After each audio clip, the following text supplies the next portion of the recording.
Twilight, echoes of eternity, a lullaby of love. Welcome to a world where the boundaries of time fade and the line between dream and reality gently blurs. In the eternal forest, the air is crisp, the scent of rain lingers, and every sound is softened by the towering trees of an ancient forest. This is a place where nature speaks in whispers and the rhythm of life slows to a peaceful hum. Here, we follow Bella, a woman whose quiet strength and curiosity lead her deeper into this serene yet mysterious world. But in this stillness lies something more, something both comforting and intriguing. Bella's journey begins with the familiar, the comfort of her home, the gentle patter of rain against her window. Yet, her world is soon touched by the unknown when she meets Edward, a figure as elusive as the shadows that dance through the forest. Together, they embark on a path that explores love, transformation, and the unspoken bond between two souls who find solace in each other's presence. As Bella steps into the unknown, so will you. You'll be drawn into the quiet corners of their world, where the tension between light and dark feels less like a conflict and more like a lullaby that rocks you into stillness. Here, every heartbeat, every rustle of the leaves invites you to relax further. Their love story unfolds not with haste, but with a calm inevitability, like the slow rise of the moon over the treetops. In this tale, there are no jarring surprises, only the gentle unfolding of a romance that feels as timeless as the forest itself.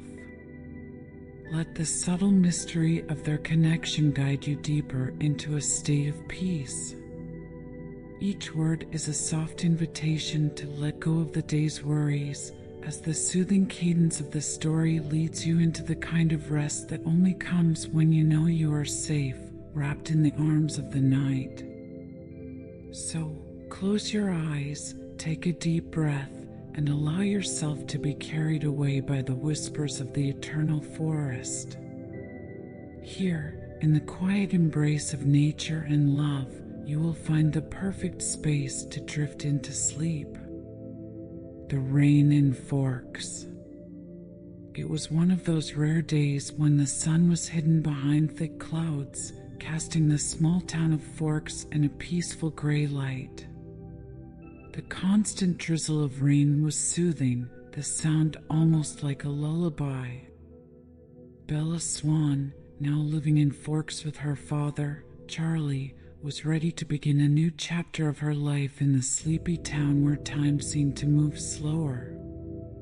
She thought of the misty woods that stretched for miles, of the tall trees that held centuries of stories. The air was always damp, wrapping around her like a soft blanket.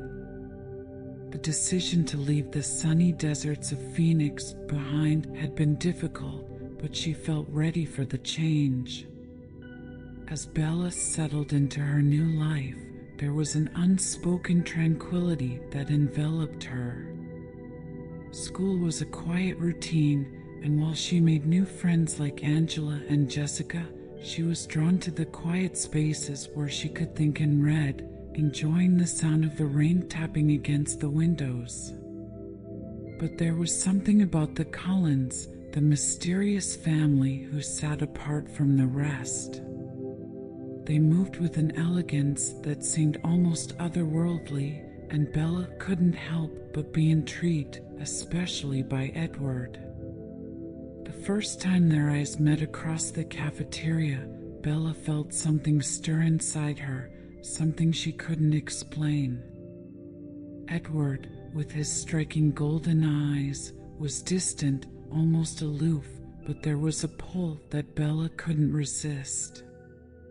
The connection between them, though unspoken, felt ancient, like the trees in the forests around Forks. It was the beginning of something she couldn't quite name. Forest whispers. The days and forks began to fall into a rhythm, a gentle, steady pace that mirrored the constant drizzle of rain. Bella loved walking through the woods, feeling the earth soft beneath her feet, the leaves whispering secrets as the wind rustled through them. It was a place of peace, a sanctuary where she could escape the world's demands. Edward Cullen continued to be a mystery. He was always there, watching from a distance, his eyes filled with an intensity that both intrigued and unsettled her. They rarely spoke, but when they did, Bella felt like she was on the edge of something vast and unknowable. One day, as Bella wandered deeper into the forest, she found herself lost in thought, her mind drifting. The mist clung to the trees like a soft veil, and for a moment she felt completely at ease. But then she saw him, Edward, standing just a few feet away, his eyes fixed on her.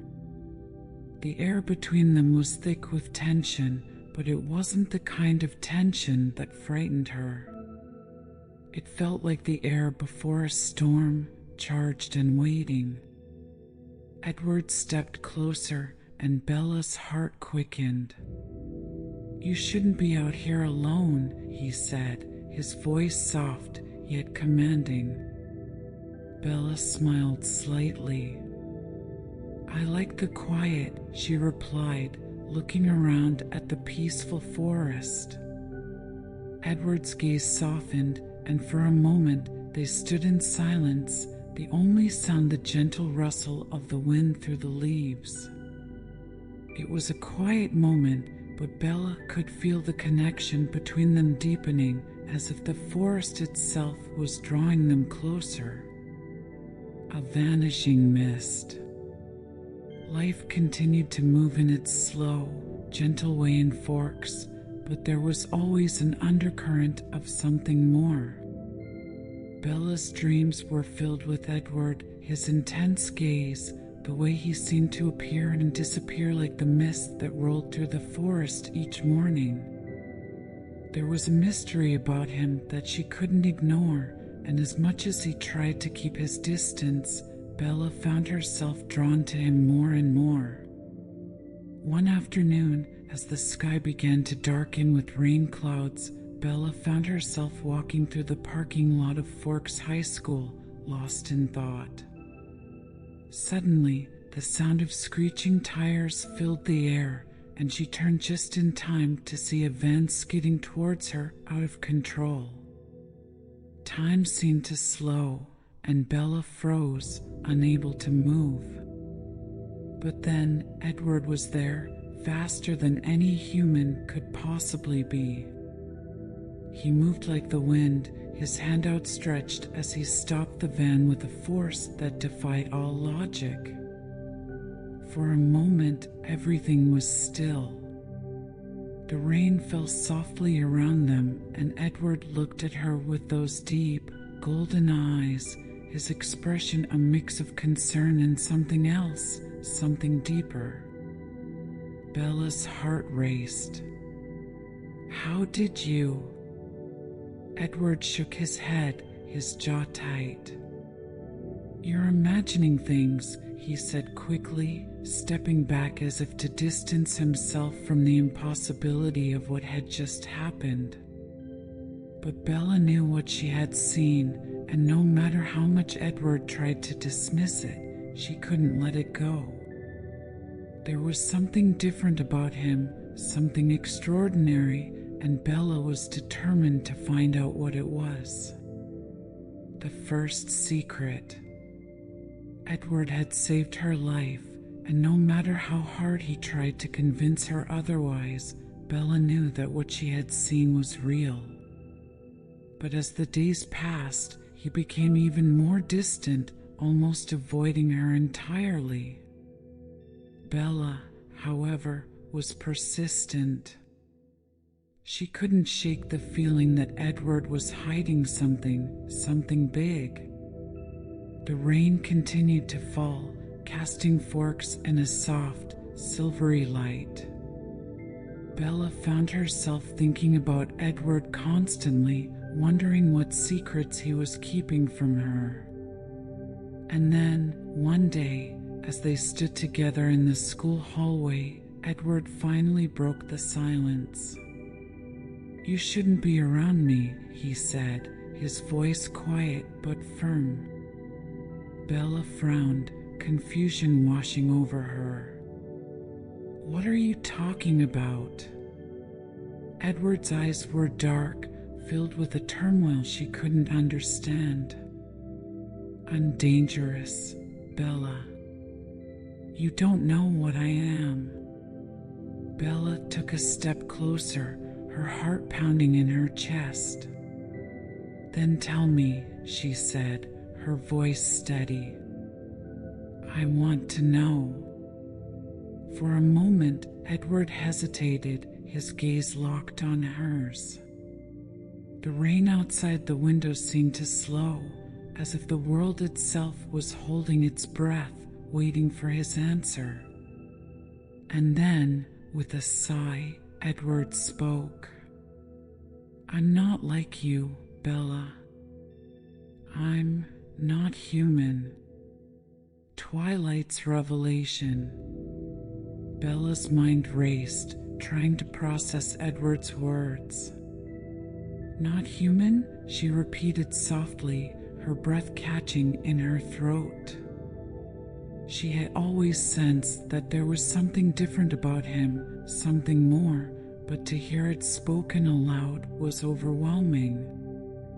The hallway seemed to stretch, the world outside muted by the constant drizzle of rain.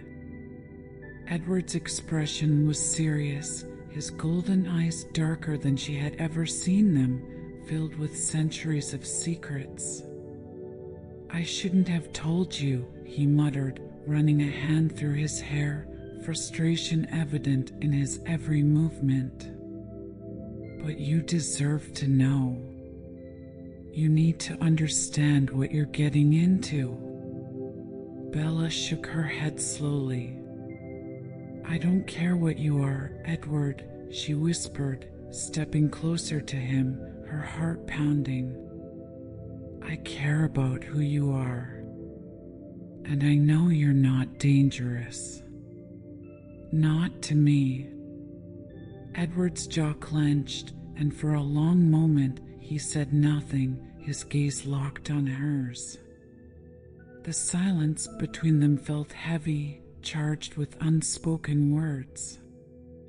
Finally, he sighed, his shoulders sagging under the weight of his confession. "I'm a vampire, Bella," he said quietly, his voice barely audible. "I've been alive for more than a century." Bella stared at him, her mind struggling to comprehend what he was saying. It was impossible. Vampires didn't exist. But as she looked into his eyes, saw the truth written there, she knew that Edward was telling her the truth. And even though it should have terrified her, it didn't. Instead, she felt a strange sense of calm settle over her, as if a puzzle piece she hadn't realized was missing had finally fallen into place. "I don't care," Bella said again, her voice stronger this time. "It doesn't change anything." Edward's eyes softened, and for the first time in what felt like forever, Bella saw a glimmer of hope in his expression. He reached out, hesitating for only a moment before gently taking her hand in his. His touch was cold, like the rain that fell constantly in forks, but it was also comforting in a way Bella couldn't explain. "You should," he murmured, his thumb brushing lightly over her skin. "But if you're sure, then I'll do my best to protect you from my world." The Cullen family. In the days that followed Edward's confession, Bella's life changed in ways she hadn't anticipated. The quiet, misty town of Forks suddenly seemed full of mystery, and the secrets of the Cullen family were slowly revealed to her. Edward, though still reserved, began to open up to Bella, explaining the intricacies of his life as a vampire. It wasn't long before Edward decided it was time for Bella to meet the rest of his family. Bella had seen them from afar, the way they moved with an unnatural grace, always keeping to themselves at school. But now, as Edward drove her to their home, hidden deep in the forest, Bella couldn't help but feel a flutter of nervousness. The Cullen house was unlike anything Bella had ever seen. It was a modern structure, all clean lines and massive windows that overlooked the dense forest. The air was filled with the fresh scent of pine, and the soft light filtering through the mist created a serene, almost dreamlike atmosphere. Inside, the house was just as impressive, open and airy, with warm, inviting touches that contrasted with the cool, timeless presence of its inhabitants. Bella felt out of place at first, like a fragile human in a world of immortal beings, but the moment Esme, Edward's mother, smiled warmly at her, Bella's nerves began to ease. "Welcome, Bella," Esme said, her voice soft and kind. "We've heard so much about you." The rest of the family gathered around. Carlyle, the calm and compassionate father figure, Alice, who seemed to buzz with excitement and warmth, Jasper, who kept his distance but had an air of quiet strength, and finally Rosalie and Emmett, the perfect, striking pair who regarded Bella with a mix of curiosity and caution. "They're all very eager to meet you," Edward said quietly, standing close by her side, his presence reassuring. Bella smiled nervously, unsure of what to say. But it was Alice who broke the tension, bouncing forward and giving Bella a quick, almost sisterly hug. "I knew we'd get along," Alice chirped, her eyes sparkling. "I've seen it."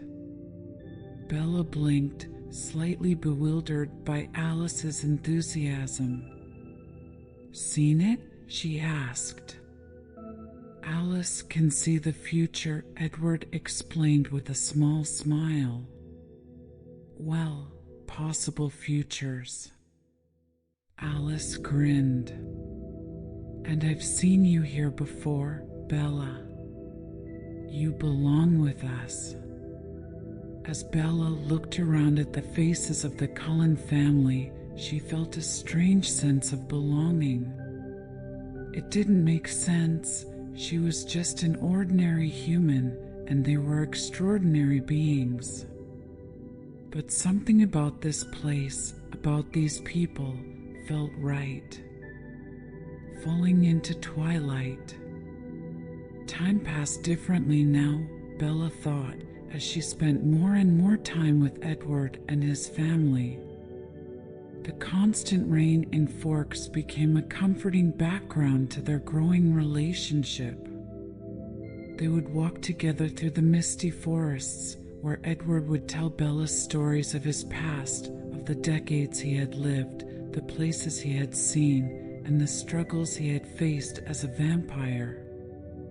Bella found herself falling deeper in love with Edward, not just for his otherworldly beauty or the way he seemed to know her thoughts before she spoke them, but for the person he was underneath it all, kind, thoughtful, and endlessly patient. Edward, too, found himself drawn to Bella in ways he had never expected. Her humanity, her warmth, and her unshakable belief in him were things he cherished more than anything. But as their love grew, so did the dangers around them. Edward had warned Bella that his world was not safe, and soon those dangers began to surface. One day, as they walked together through the forest, Edward suddenly tensed, his body going still as stone. His eyes darkened, and Bella knew something was wrong. "We're not alone," Edward whispered, his voice low and tense. Before Bella could respond, 3 figures emerged from the mist. They were vampires, but not like the Cullens.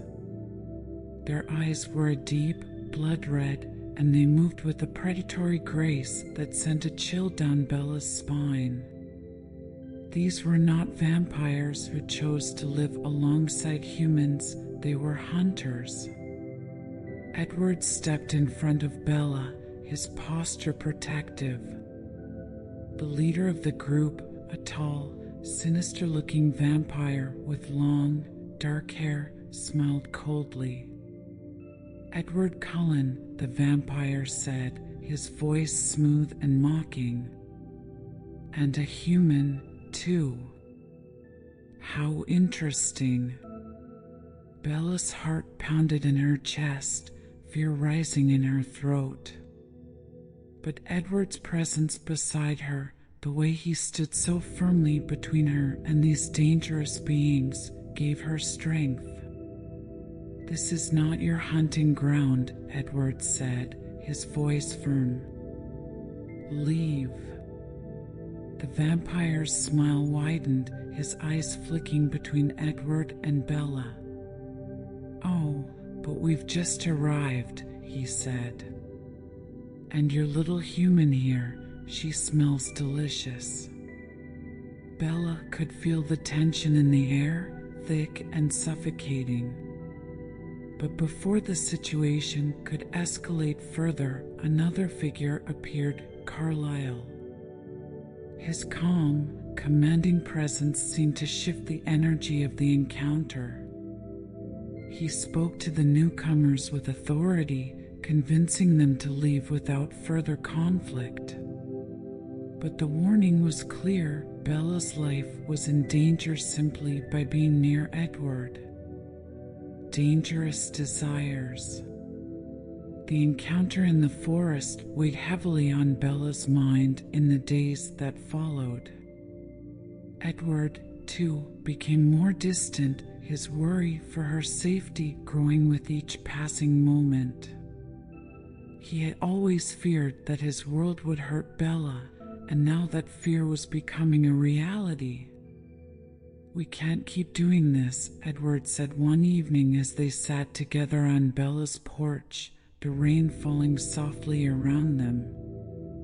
His voice was quiet, but filled with a sorrow that cut through Bella's heart. Bella shook her head, her eyes wide with disbelief. "What are you saying?" "I'm dangerous, Bella. Just by being near me, you're in danger. I can't let anything happen to you." Bella reached out, taking his hand in hers. "I don't care about the danger, Edward. I care about you." Edward's jaw tightened, and he looked away, his golden eyes filled with pain. "But I care about you too much to let you get hurt." The weight of his words settled between them like a heavy fog. Bella's heart ached at the thought of losing him, but she also knew that Edward was fighting a battle within himself, one that had nothing to do with her. "You don't have to protect me from yourself," Bella whispered, her voice trembling. "We can face this together." For a long moment, Edward said nothing. The rain continued to fall around them, the soft patter against the roof the only sound in the stillness. Finally, he turned to her, his expression conflicted. "I don't know if I'm strong enough to stay away from you," he admitted, his voice barely audible. Bella's heart swelled with hope. "Then don't," she said simply. Edward looked at her, his eyes filled with a deep, unspoken emotion. Slowly, he leaned in, his cool lips brushing against hers in a kiss that was both tender and intense. It was a kiss filled with promises of love, of danger, and of the future they would face together. The calm before the storm. The days after their confession were filled with moments of quiet intimacy where the world outside seemed to fade away, leaving only Bella and Edward. The rain was a constant companion, falling softly as they walked together through the misty woods or sat in comfortable silence at the Cullens' home. It was as though time had slowed, allowing them to exist in a peaceful bubble.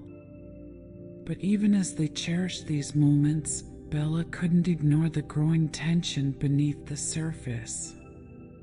Edward had told her about the dangers that lurked in his world, and after the encounter with the nomadic vampires, she knew that the threat was real.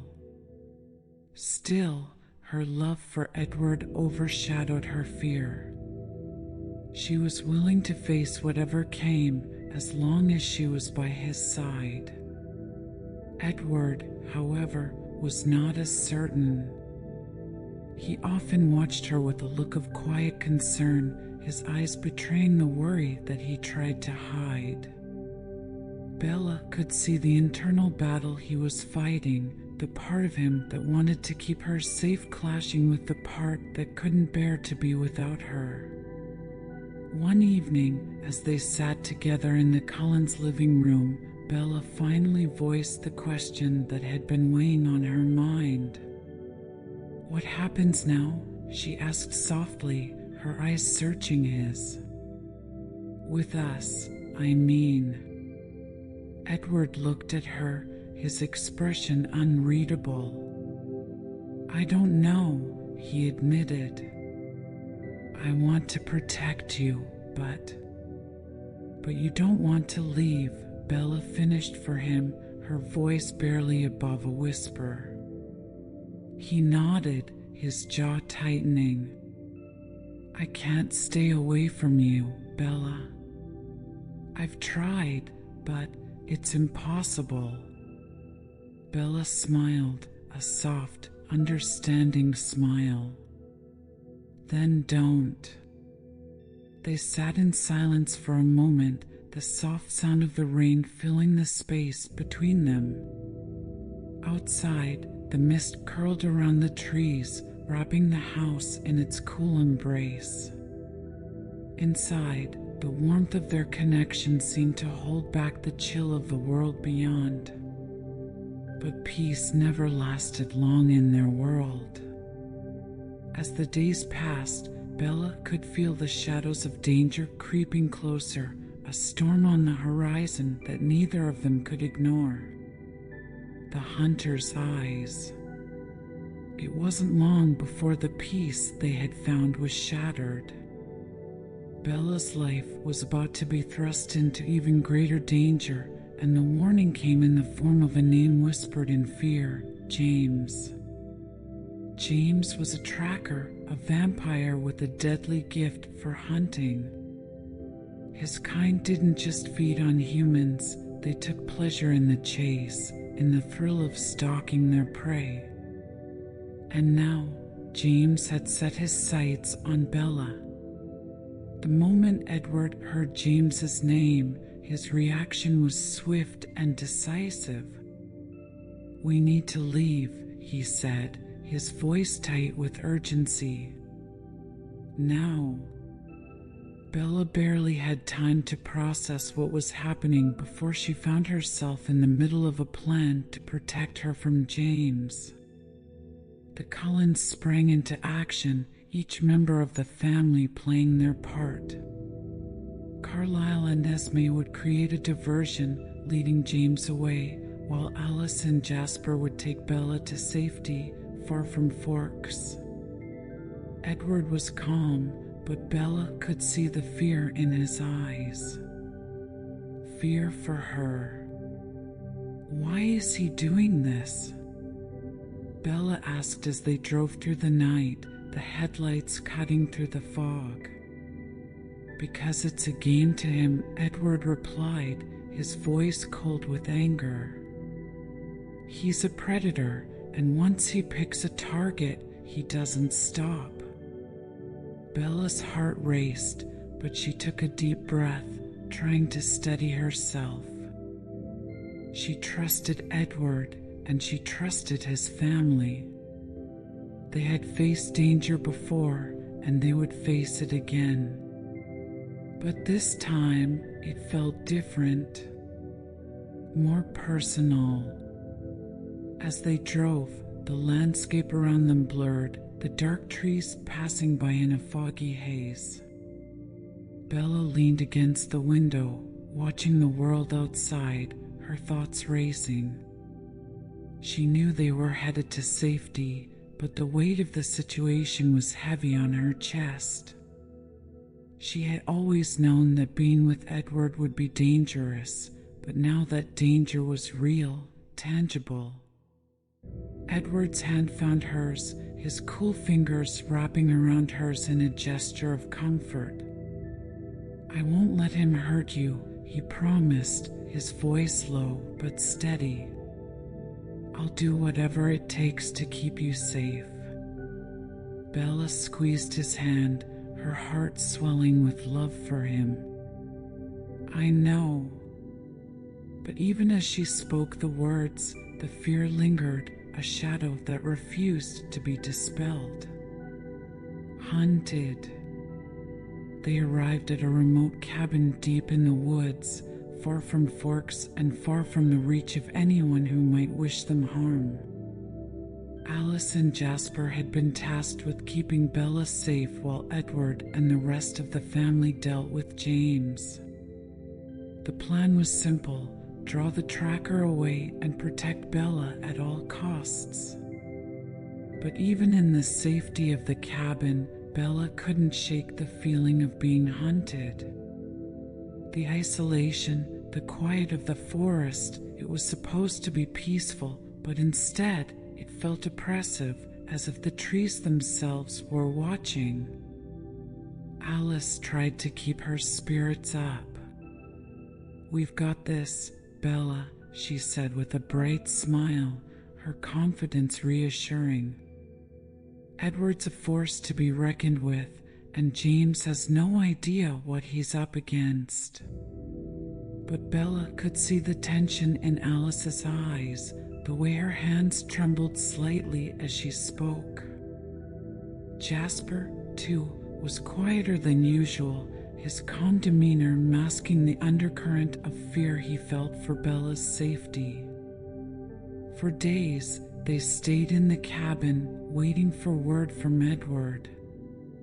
Bella's thoughts were consumed with worry for Edward, for his family, and for the danger that seemed to be closing in on them. She barely slept, her mind filled with images of Edward facing James alone, of what might happen if they couldn't stop him. Then, one night, as the wind howled outside the cabin, Alice had a vision. Bella watched in alarm as Alice froze, her eyes wide and unseeing, lost in the future. When she snapped back to the present, her face was pale, her expression grim. "He's coming," Alice whispered, her voice filled with dread. "He knows where we are." Jasper was at Bella's side in an instant, his protective instincts kicking in. "We need to move." But it was too late. Outside, in the darkness of the forest, Bella heard the unmistakable sound of footsteps, a slow, deliberate approach that sent a chill down her spine. James had found them. A deadly dance. The moment stretched, tense and thick with anticipation. Jasper positioned himself in front of Bella, his eyes scanning the darkened woods. Alice was beside him, her gaze distant as she tried to focus on the ever-shifting future, her visions coming in flashes and fragments. "He's close," she murmured, her voice strained. "Very close." Bella's heart raced, fear twisting in her chest. She could barely breathe as she waited, her eyes darting to every shadow, every movement among the trees. And then, like a ghost emerging from the mist, James appeared. He moved with a predatory grace, his eyes gleaming with malicious intent.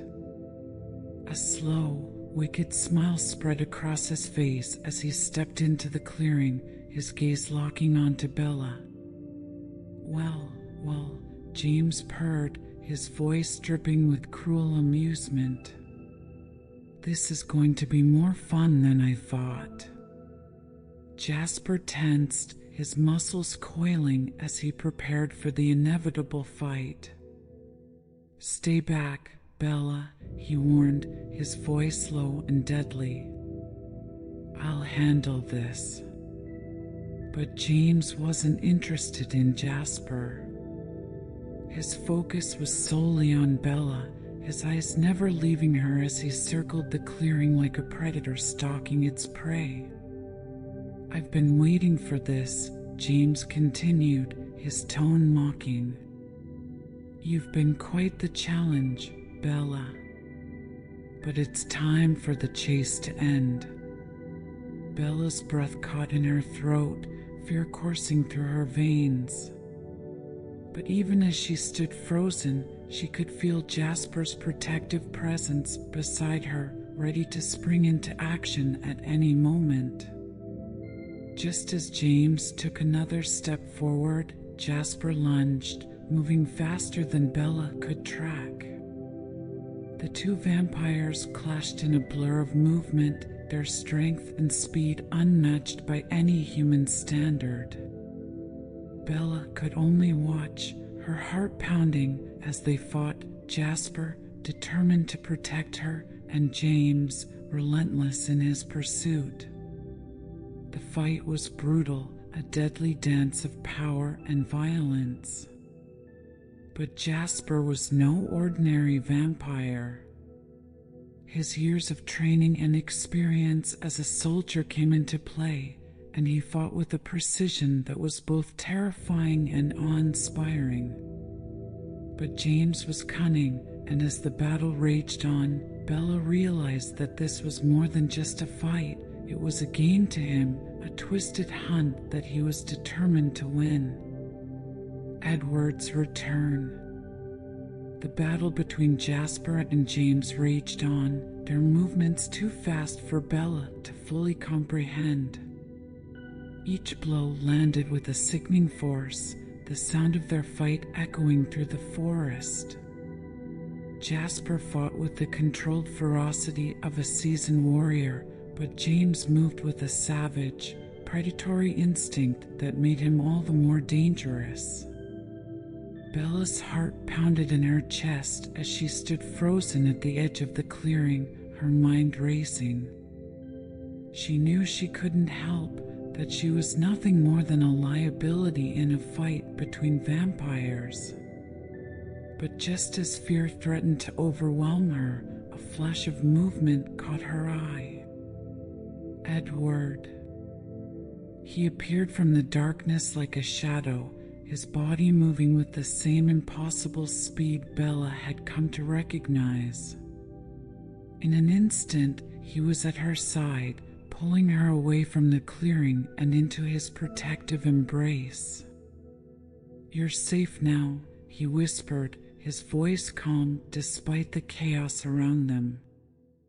His eyes, though, burned with fury at James for threatening Bella, and fury at himself for allowing her to be put in danger.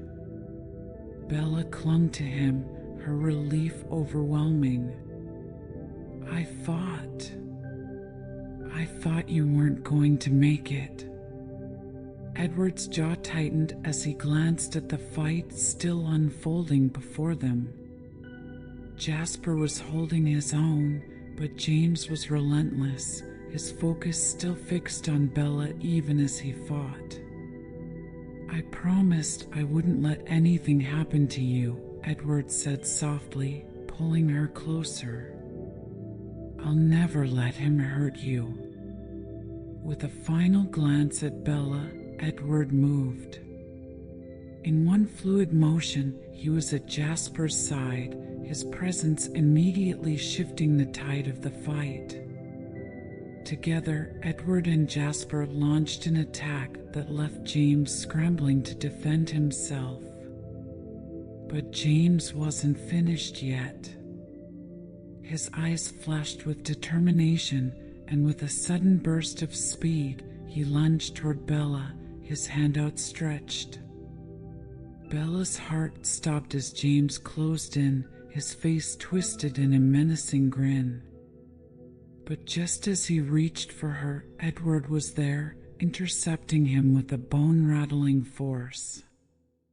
The impact sent James crashing to the ground, and Edward stood over him, his eyes blazing with cold fury. "You'll never touch her," Edward growled, his voice low and menacing. James snarled, but before he could make another move, Jasper was on him, his hands gripping James's throat in a deadly hold.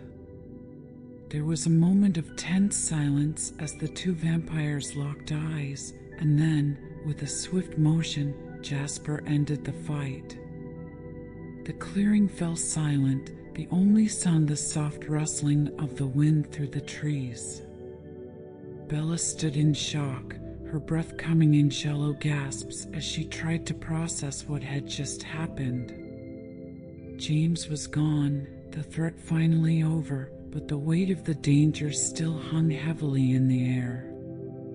Edward was at her side in an instant, his hands gently cupping her face as he searched her eyes for any sign of injury.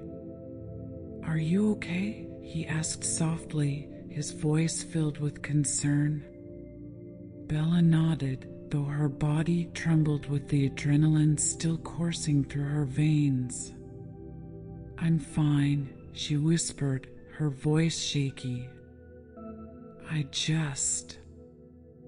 can't believe it's over." Edward pulled her into his arms, holding her close as the tension slowly began to fade. "It's over," he murmured, pressing a soft kiss to the top of her head. "You're safe now." The aftermath. In the aftermath of James's attack, the Cullen family gathered once again, this time in the safety of their home. Bella sat curled up on the couch, her body still humming with the after effects of fear and adrenaline. Edward never left her side, his hand resting gently on hers as if to reassure himself that she was truly safe. Carlyle, ever the calm and collected leader, surveyed the group with a quiet authority. "We were lucky this time," he said, his voice steady but filled with the weight of his words. "James was dangerous, and we'll need to stay vigilant. We don't know if others will come after Bella." The room fell into a heavy silence. Bella could feel the weight of their concern pressing down on her, but she couldn't bring herself to regret her decision to stay with Edward. She knew the risks, knew that being with him meant living in a world of danger. But she also knew that she couldn't imagine her life without him. "I'm not going anywhere," Bella said quietly, her voice firm. "I knew what I was getting into when I fell in love with Edward." Edward's hand tightened around hers, a silent acknowledgement of her words. He wanted to protect her, to shield her from the dangers of his world, but he also knew that Bella was strong, stronger than he had ever given her credit for. Esme smiled gently, her motherly warmth cutting through the tension in the room. "We'll keep you safe, Bella," she said softly. "You're part of our family now." Bella's heart swelled with emotion at Esme's words. It felt strange, but comforting to think of herself as part of the Cullen family. She had always felt out of place, always searching for where she truly belonged. And now, despite the danger and uncertainty, she knew she had found it. The rest of the night passed in quiet conversation, the family discussing what needed to be done to ensure Bella's safety. Alice, ever the optimist, was already looking ahead, her mind buzzing with possibilities. "We'll need to keep an eye on things," she said, her eyes distant as she focused on her visions. "But I don't see any immediate threats. At least not for now." Jasper, still calm despite the fight he had just endured, nodded in agreement. "We'll be ready for whatever comes next." Bella leaned against Edward, her exhaustion finally catching up to her. She closed her eyes, letting the soft murmur of voices lull her into a sense of calm. For now, the danger had passed, and in the safety of the Cullen home, she could finally rest. A new dawn. The next morning dawned cool and misty, the rain having finally subsided into a soft, steady drizzle. Bella awoke in Edward's arms, the comforting weight of his presence grounding her after the chaos of the previous night. Outside, the world seemed peaceful, serene even. The birds chirped quietly in the distance, and the trees swayed gently in the breeze, as though nature itself was trying to restore balance after the storm. Bella and Edward spent the day together in quiet reflection, walking through the forest that had once felt so dangerous, but now seemed to hold a deeper sense of peace. The danger had passed, and while there were still challenges ahead, they both knew that they were stronger together than they could ever be apart. As they walked, Bella found herself thinking about the future, not just the immediate future, but the life she wanted to share with Edward. She had made her choice, and despite the risks, she knew that she wanted to be with him forever. Edward, as always, seemed to sense her thoughts. "What are you thinking?" he asked, his voice soft as they stopped by a stream, the water flowing gently over the rocks. Bella turned to him, her eyes filled with certainty. "I want to stay with you," she said quietly. "No matter what that means. I want to be a part of your world." Edward's expression softened, but there was still a shadow of doubt in his eyes. "You know what that would mean, Bella," he said, his voice barely above a whisper. "You'd have to give up everything, your family, your humanity." "I know," Bella replied, her voice unwavering. "But I've already made my choice, Edward. I want to be with you." Edward looked at her for a long moment, his eyes filled with a mixture of love and sadness. He had always feared that Bella would regret her decision, that she would one day realize what she had sacrificed to be with him. But as he gazed into her eyes, he knew that she was certain. And so was he. "I love you," Edward whispered, his voice filled with emotion. "And I will always love you, no matter what." Bella smiled, her heart full as she leaned into him. Then let's face whatever comes next together. The proposal. The decision to stay together, to commit to a future where they would face the dangers of Edward's world side by side, was both exhilarating and daunting for Bella. The days passed in a peaceful blur, filled with quiet moments shared between her and Edward, but always with the knowledge that something bigger lay ahead. One evening, as they sat together in Edward's room, the soft glow of the setting sun filtering through the large windows, Edward seemed quieter than usual. His hands fidgeted slightly, an unusual nervousness that Bella had rarely seen in him. "What's on your mind?" Bella asked, curious. Edward hesitated for a moment before standing and crossing the room. He turned to face her, his golden eyes shining with a mixture of hope and uncertainty. "There's something I've been wanting to ask you," he said, his voice soft but serious. He reached into his pocket and pulled out a small, velvet box. Bella's heart skipped a beat as he knelt in front of her, the box held carefully in his hands. Her breath caught in her throat as he opened it, revealing a delicate, antique ring, elegant and timeless, just like Edward. "Bella," Edward began, his voice filled with emotion. "I know that my world is dangerous, that being with me means sacrificing a lot. But I also know that I can't imagine my life without you. I love you more than anything, and I want to spend forever with you."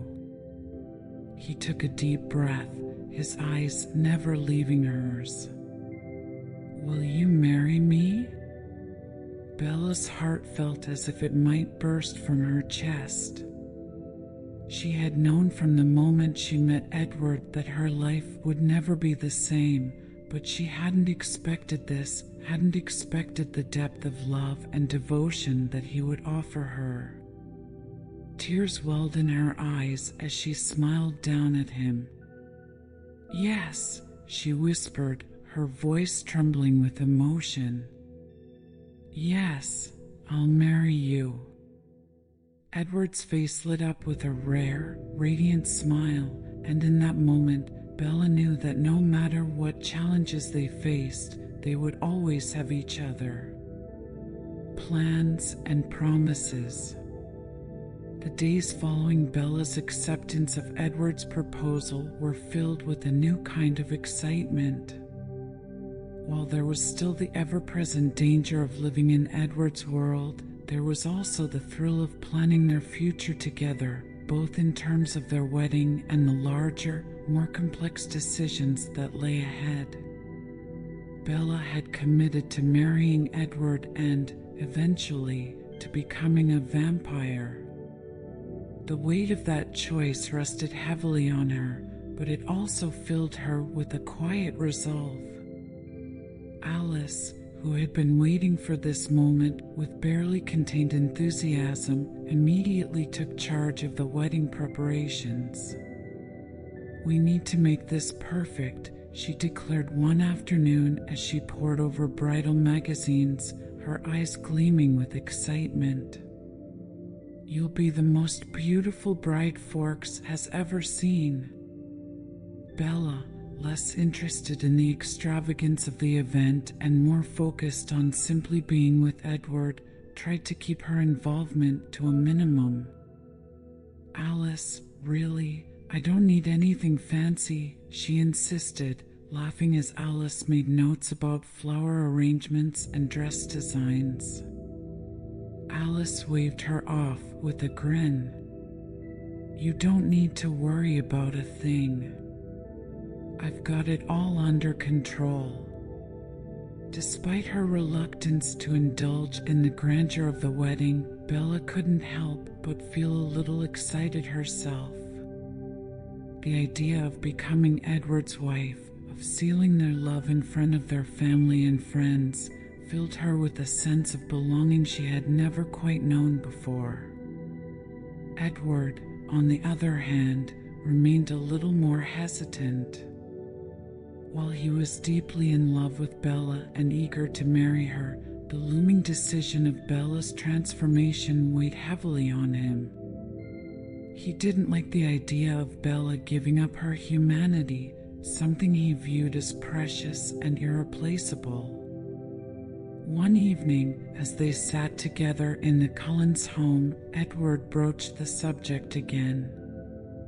"Bella, are you sure this is what you want?" he asked quietly, his hand resting gently on hers. "Becoming a vampire, it's not something you can take back."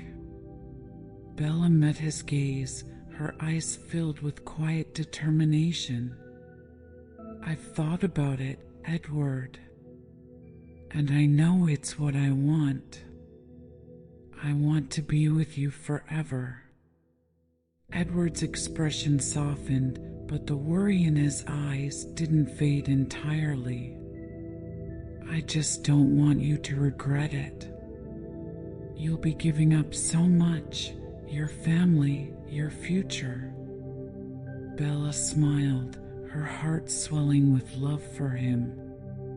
"But I'll have you," she said softly. "And that's worth everything." Edward leaned in, pressing a tender kiss to her forehead. "I'll make sure you never regret it," he whispered. "Farewells." As the wedding day approached, Bella realized that there were still parts of her human life that she needed to address, especially her family. She hadn't yet told Charlie about her plans to marry Edward, and she certainly hadn't broached the topic of what would come after. She dreaded the conversation, knowing how much her decision would hurt her father, but she also knew it was inevitable. One evening, as the sun began to set over Forks, casting a golden light over the trees, Bella sat down with Charlie at the kitchen table. He had always been a man of few words, preferring silence to conversation, but she could tell that he sensed something was coming. "Dad," Bella began, her voice soft but steady, "there's something I need to tell you." Charlie looked up from his dinner, his brow furrowed in concern. "What's going on, Bells?" Bella took a deep breath, her hands trembling slightly as she placed them on the table.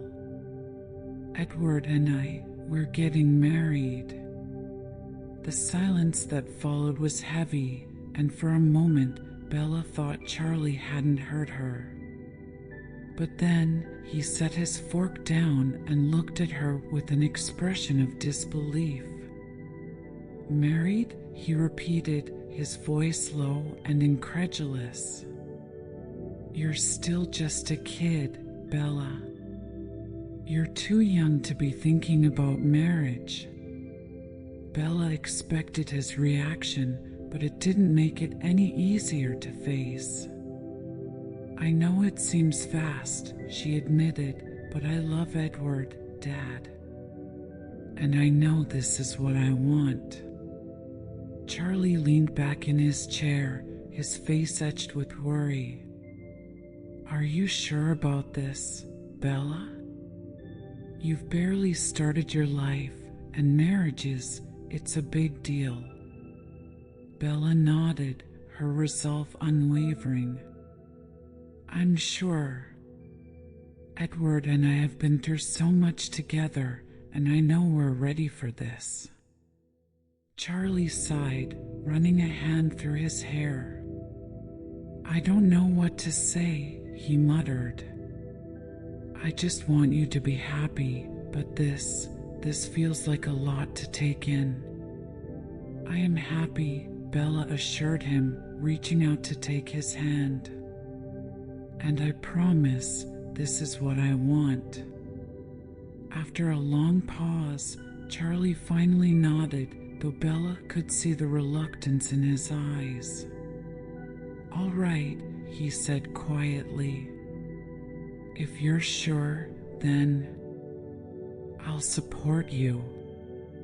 But I hope you know what you're doing."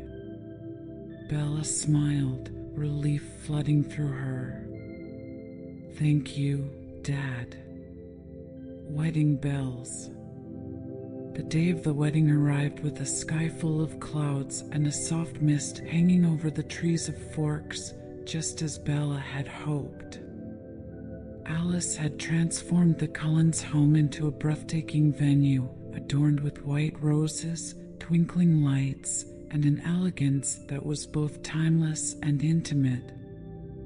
Bella stood in front of the mirror, her heart pounding in her chest as Alice adjusted the delicate lace of her wedding dress. The gown was simple yet beautiful, with soft, flowing fabric that made her feel like she was stepping into a dream. Her hair had been styled in loose curls, and her face glowed with a quiet joy that couldn't be dimmed by nerves. "You look perfect," Alice said with a wide grin, stepping back to admire her handiwork. Bella smiled, though the butterflies in her stomach were in full flutter. "Thanks, Alice, for everything." Alice waved her hand dismissively. "This is nothing.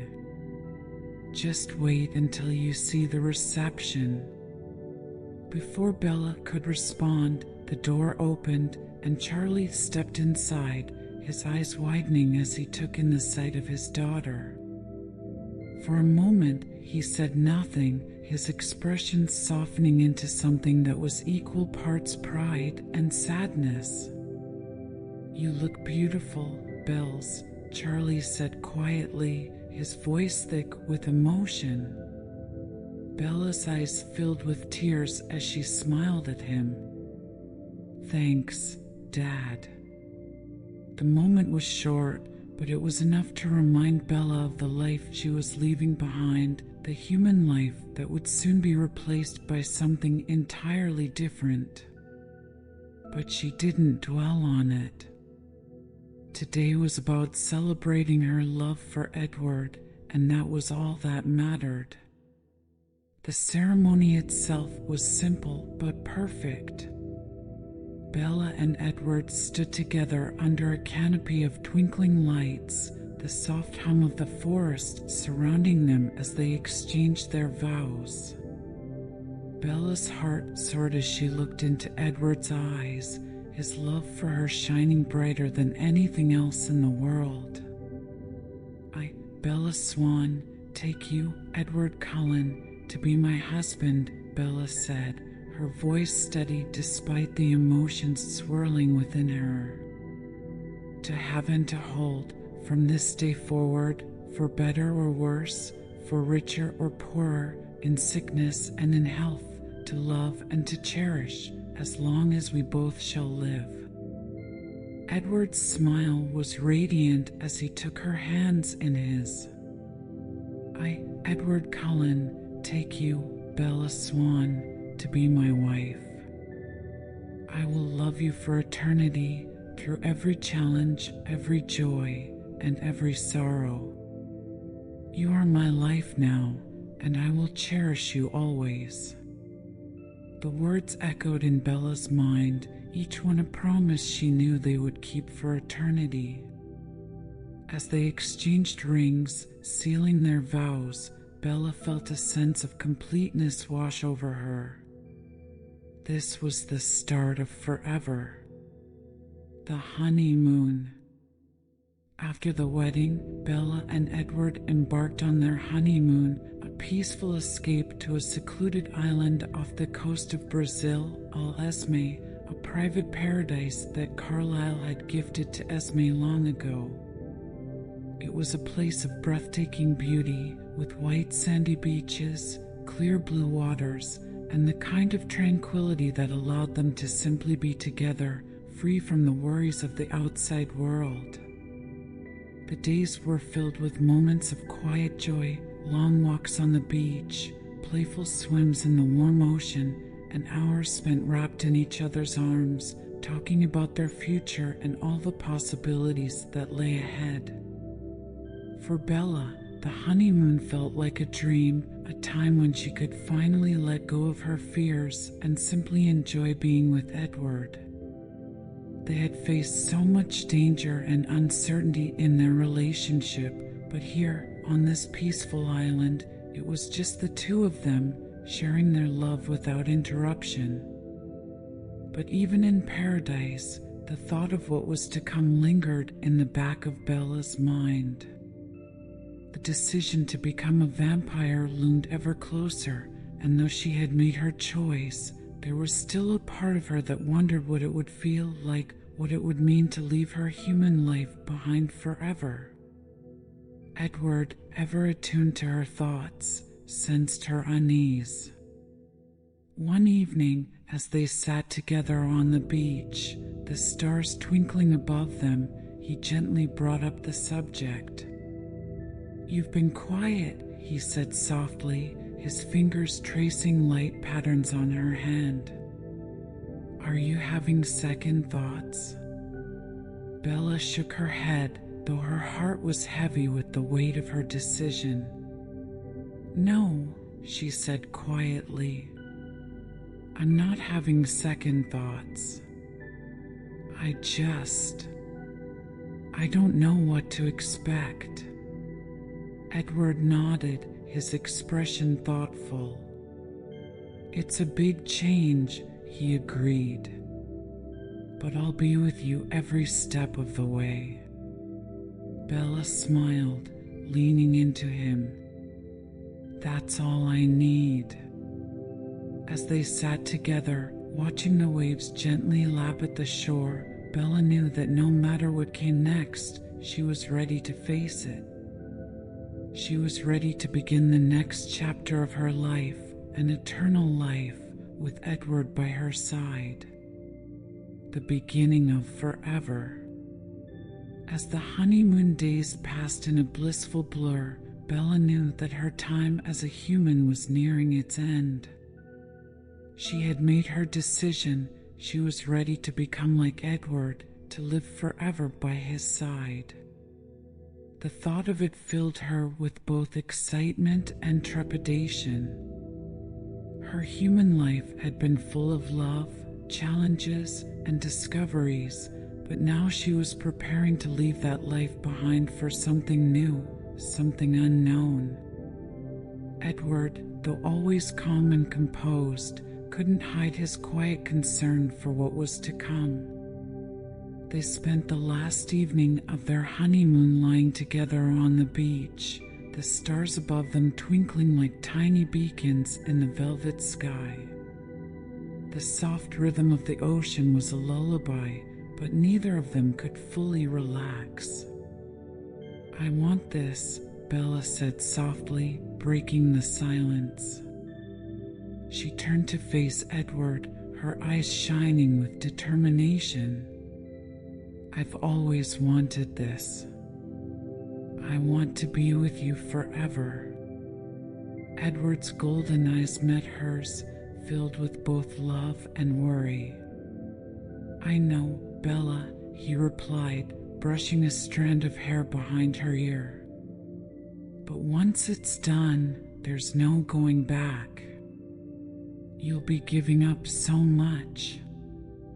Bella took a deep breath, letting the cool night air fill her lungs. "I know, and I've accepted that. I'm ready." Edward's gaze softened, and he leaned in to press a gentle kiss to her forehead. "Then we'll face this together," he whispered, his voice full of emotion. The transformation was to happen the following day, once they returned home to Forks. Carlyle, who had the knowledge and experience necessary to guide Bella through the process, would be the one to oversee it. Though Edward had the strength to turn her himself, The thought of causing Bella any pain was too much for him to bear. The final goodbyes. The trip back to Forks was bittersweet. Bella knew that the life she had known, the human life filled with her father, her friends, and the familiar world of Forks, was about to come to an end. Once she was changed, there would be no more family dinners with Charlie, no more awkward but comforting conversations with her old friends. The thought weighed heavily on her as they drove through the fog-covered roads of Forks, the familiar rain tapping softly against the windshield. Charlie still didn't know about Bella's plans to become a vampire, and though she knew she couldn't tell him the full truth, there was a part of her that ached at the thought of leaving him behind in ignorance. "I need to see him before it happens," Bella said quietly, turning to Edward as they neared her house. Edward nodded, understanding the depth of her need. Of course. They pulled up to Charlie's house, and Bella stepped out of the car, her heart heavy with the knowledge that this would be the last time she would see him as his human daughter. Edward waited outside, giving her the space to say her goodbyes in private. Inside, the familiar scent of home wrapped around Bella like a comforting embrace. She found Charlie in the kitchen, as usual, finishing up his dinner. He looked up when she entered, his face lighting up with a smile. "Hey, Bells," he greeted her, setting his plate down. "Didn't expect to see you back so soon. How was the honeymoon?" Bella smiled, though it didn't reach her eyes. "It was perfect," she said, sitting down across from him. "But there's something I need to talk to you about." Charlie's brow furrowed, concern flashing across his face. "What's going on?" Bella took a deep breath, steeling herself. "I'm going to be leaving for a while," she said carefully, choosing her words with care. "Edward and I have some things we need to take care of, and I won't be able to come home for a long time." Charlie's face tightened. "What do you mean, a long time? Where are you going?" Bella hesitated, knowing she couldn't tell him the truth, that she was about to become something entirely different, something he could never fully understand. "I can't explain everything," she said slowly, "but I need you to trust me. I love you, Dad. And I'll always be your daughter, no matter where I go." Charlie's expression softened, though his eyes still held confusion. "Bells, you're scaring me. Are you sure everything's all right?" Bella blinked back tears, feeling the weight of her decision settle more heavily on her heart. "Everything will be okay," she promised, reaching out to squeeze his hand. "I just need you to believe that."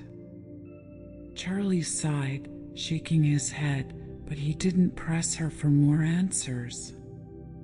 "You've always been independent, Bella," he said softly. "I trust you to do what's right. Just don't be a stranger, okay?" Bella's heart clenched at his words, but she managed a small smile. "I won't." They sat together in quiet for a moment longer, and though Bella couldn't tell him everything, she knew this was as close to a real goodbye as she could manage. When she finally left the house and returned to Edward, there were tears in her eyes, but a sense of closure in her heart. The The night of Bella's transformation came swiftly. Edward and Bella returned to the Cullen house, where Carlyle had prepared everything for the process. The house was quiet, the air thick with anticipation and concern. The family gathered in the living room, each of them offering Bella their support, but also their caution. Becoming a vampire was no small feat, and the pain that came with the change was legendary. As Carlyle explained the steps of the transformation, Bella sat quietly beside Edward, her mind focused and ready for what was to come. Edward's hand never left hers, his grip firm yet gentle, as though he were trying to steady himself as much as her. "We'll begin with the bite," Carlyle said softly, his calm demeanor doing little to lessen the tension in the room.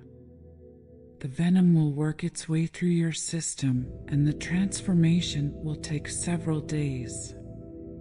You'll feel pain, but we'll be here with you through it all." Bella nodded, her heart pounding with both fear and determination. She had wanted this for so long, and now that the moment was here, she felt more ready than ever. Edward's eyes were full of unspoken emotions, love, fear, hope. "I'll be right here," he whispered, pressing a soft kiss to her forehead. Carlyle stepped forward, his movements steady and precise. "Are you ready, Bella?" Bella took a deep breath, locking eyes with Edward. "Yes," she whispered. "I'm ready." And then, with one swift movement, Carlyle bit down on Bella's wrist, his venom injecting into her bloodstream like fire. The pain was immediate, intense, and overwhelming.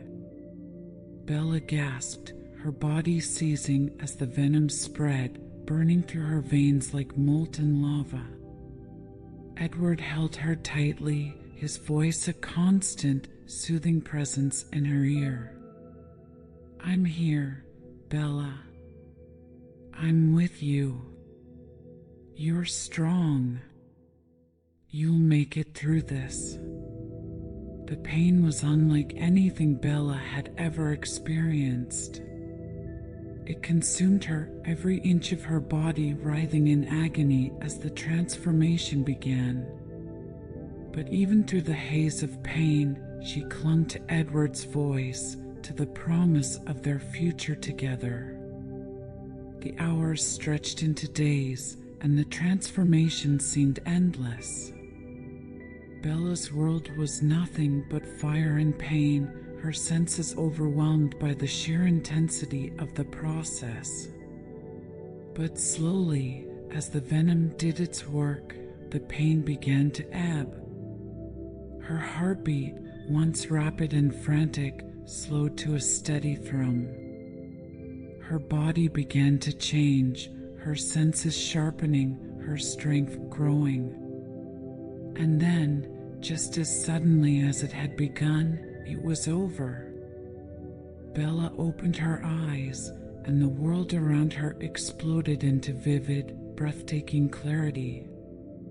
Every detail of the room came into focus with astonishing precision, the texture of the wood grain on the floor, the subtle variations in light filtering through the windows, the soft hum of movement from her family around her. But it was Edward's face that drew her attention the most. His golden eyes were wide with wonder, filled with a love so deep it took her breath away. "Bella," he whispered, his voice filled with awe. "You're perfect." Bella smiled, her new senses buzzing with life. She was no longer human, she was something more.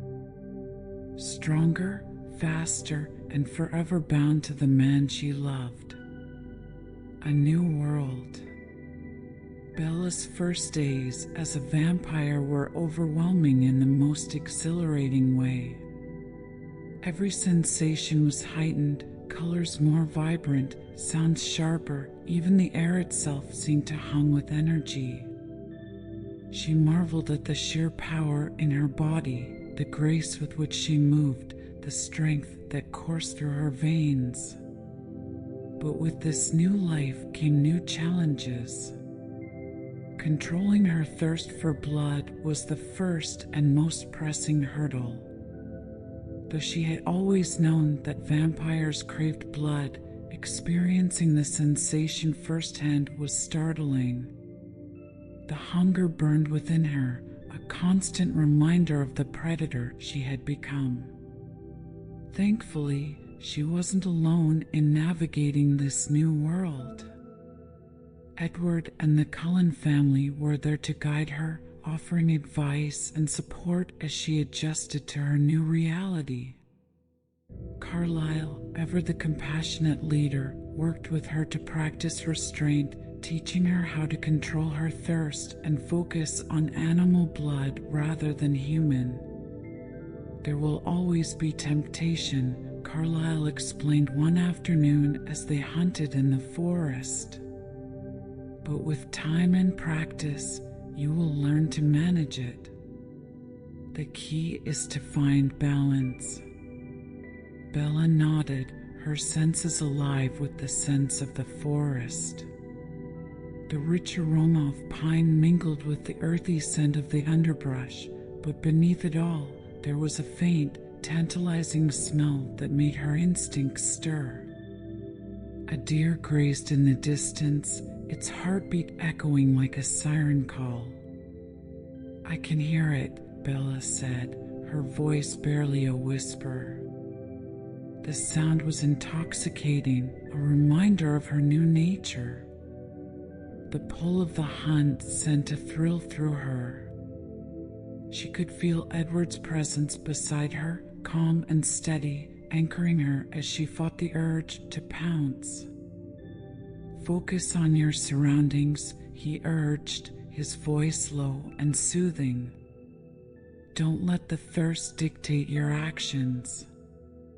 Remember what we talked about: patience, control." With Edward's words echoing in her mind, Bella took a deep breath, trying to center herself. She had been transformed, reborn into a world of shadows and strength, and while the thrill of the hunt was exhilarating, she couldn't let it consume her. As the deer moved, Bella could see every muscle in its body, the way it moved with fluid grace, unaware of the danger lurking nearby. She glanced at Edward, who offered her a small nod, encouraging her to make her move. She shifted her weight, feeling the power in her limbs, the exhilaration of potential. With a burst of speed, she lunged forward, the world around her blurring into a streak of green and brown.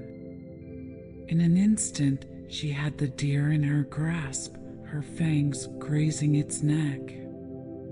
But just as quickly, she hesitated, the weight of her actions crashing down upon her.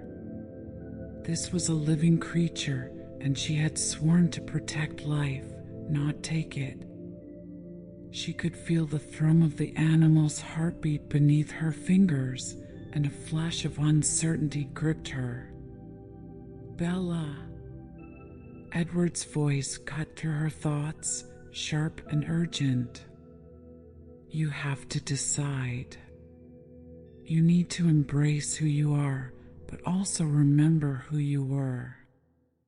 This is about more than survival, it's about choice." She took a deep breath, closing her eyes for a moment as she centered herself. This wasn't just a hunt, it was a test of her newfound identity. With a sudden clarity, she made her decision. She released the deer and stepped back, watching as it bounded away into the trees, heart racing but alive. Edward was at her side in an instant, pride radiating from him. "You did it," he said, his eyes sparkling with admiration. "That took real strength." "I didn't think I could," Bella began, still feeling the adrenaline coursing through her. "It's not about what you can or can't do," he interrupted gently. "It's about what you choose to do. You have the power to shape your own path now." Bella nodded, her heart swelling with the enormity of her new reality. She was a vampire, but she could still hold on to her humanity. As they returned to the clearing, she felt a sense of purpose growing within her. Over the next few days, Bella honed her skills, learning to hunt and move gracefully through the forest. Each day brought new challenges, but she faced them with determination, fueled by the support of her family. However, as Bella embraced her new life, a shadow loomed over the horizon. Rumors began to circulate among the vampire community about a rogue group threatening the delicate balance between humans and vampires. Whispers of power struggles and ancient rivalries echoed through the trees, reaching the Cullen family. One evening, as they gathered around the fire, Carlyle shared the news. "There's been talk of a gathering," he said, his brow furrowed with concern. "We need to be cautious. It seems some factions are seeking to disrupt the peace we've worked hard to maintain." Bella listened intently, her heart racing. This new world she had entered was already fraught with peril. Would she be strong enough to face whatever was coming? Would she stand with her family in the face of danger? "Whatever happens, we face it together," Edward said, his hand finding hers, squeezing gently. "You've already shown you're capable of so much more than you realize.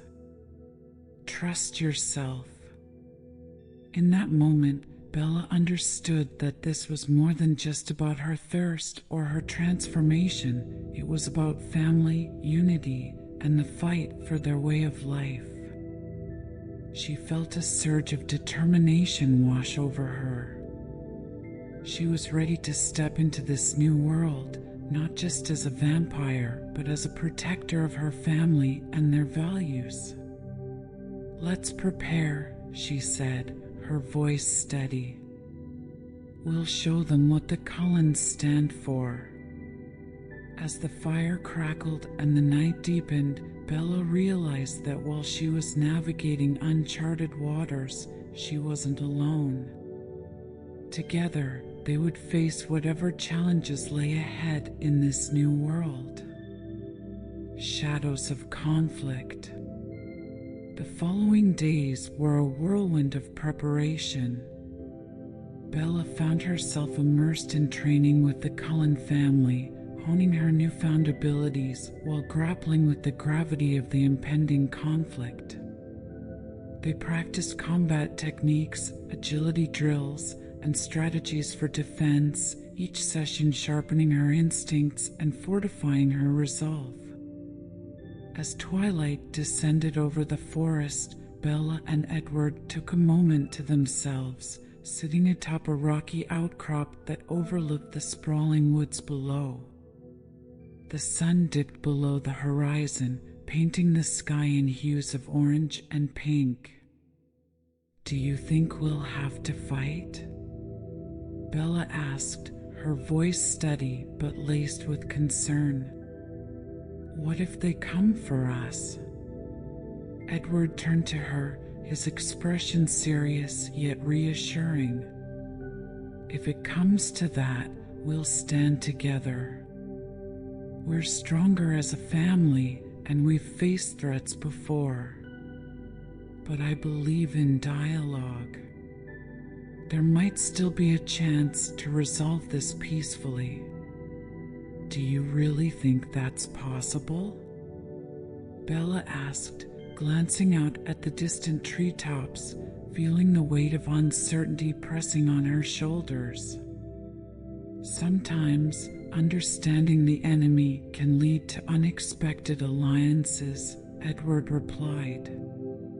But we need to be ready for anything. As the days turned into weeks, tension in the vampire community escalated. The whispers of the rogue faction grew louder, their intentions shrouded in mystery. Carlyle organized meetings with other covens to discuss the threat, and the Cullen family worked tirelessly to forge alliances, hoping to create a united front.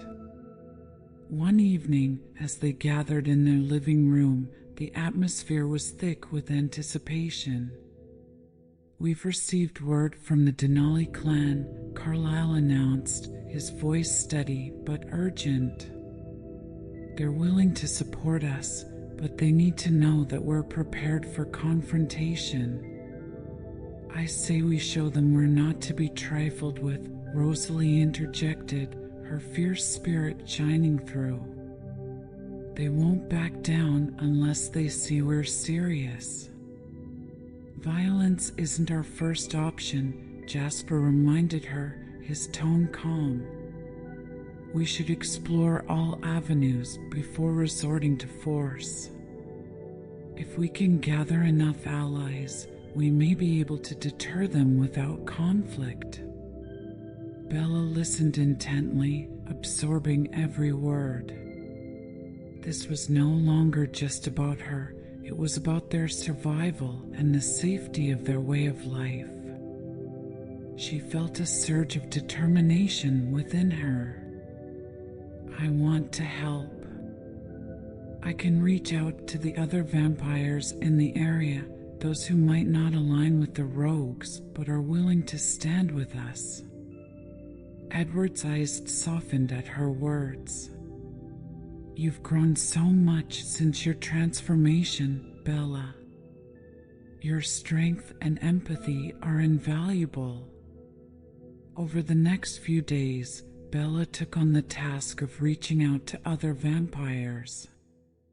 With the help of Alice, she organized a gathering at the Cullen residence, inviting those who were sympathetic to their cause.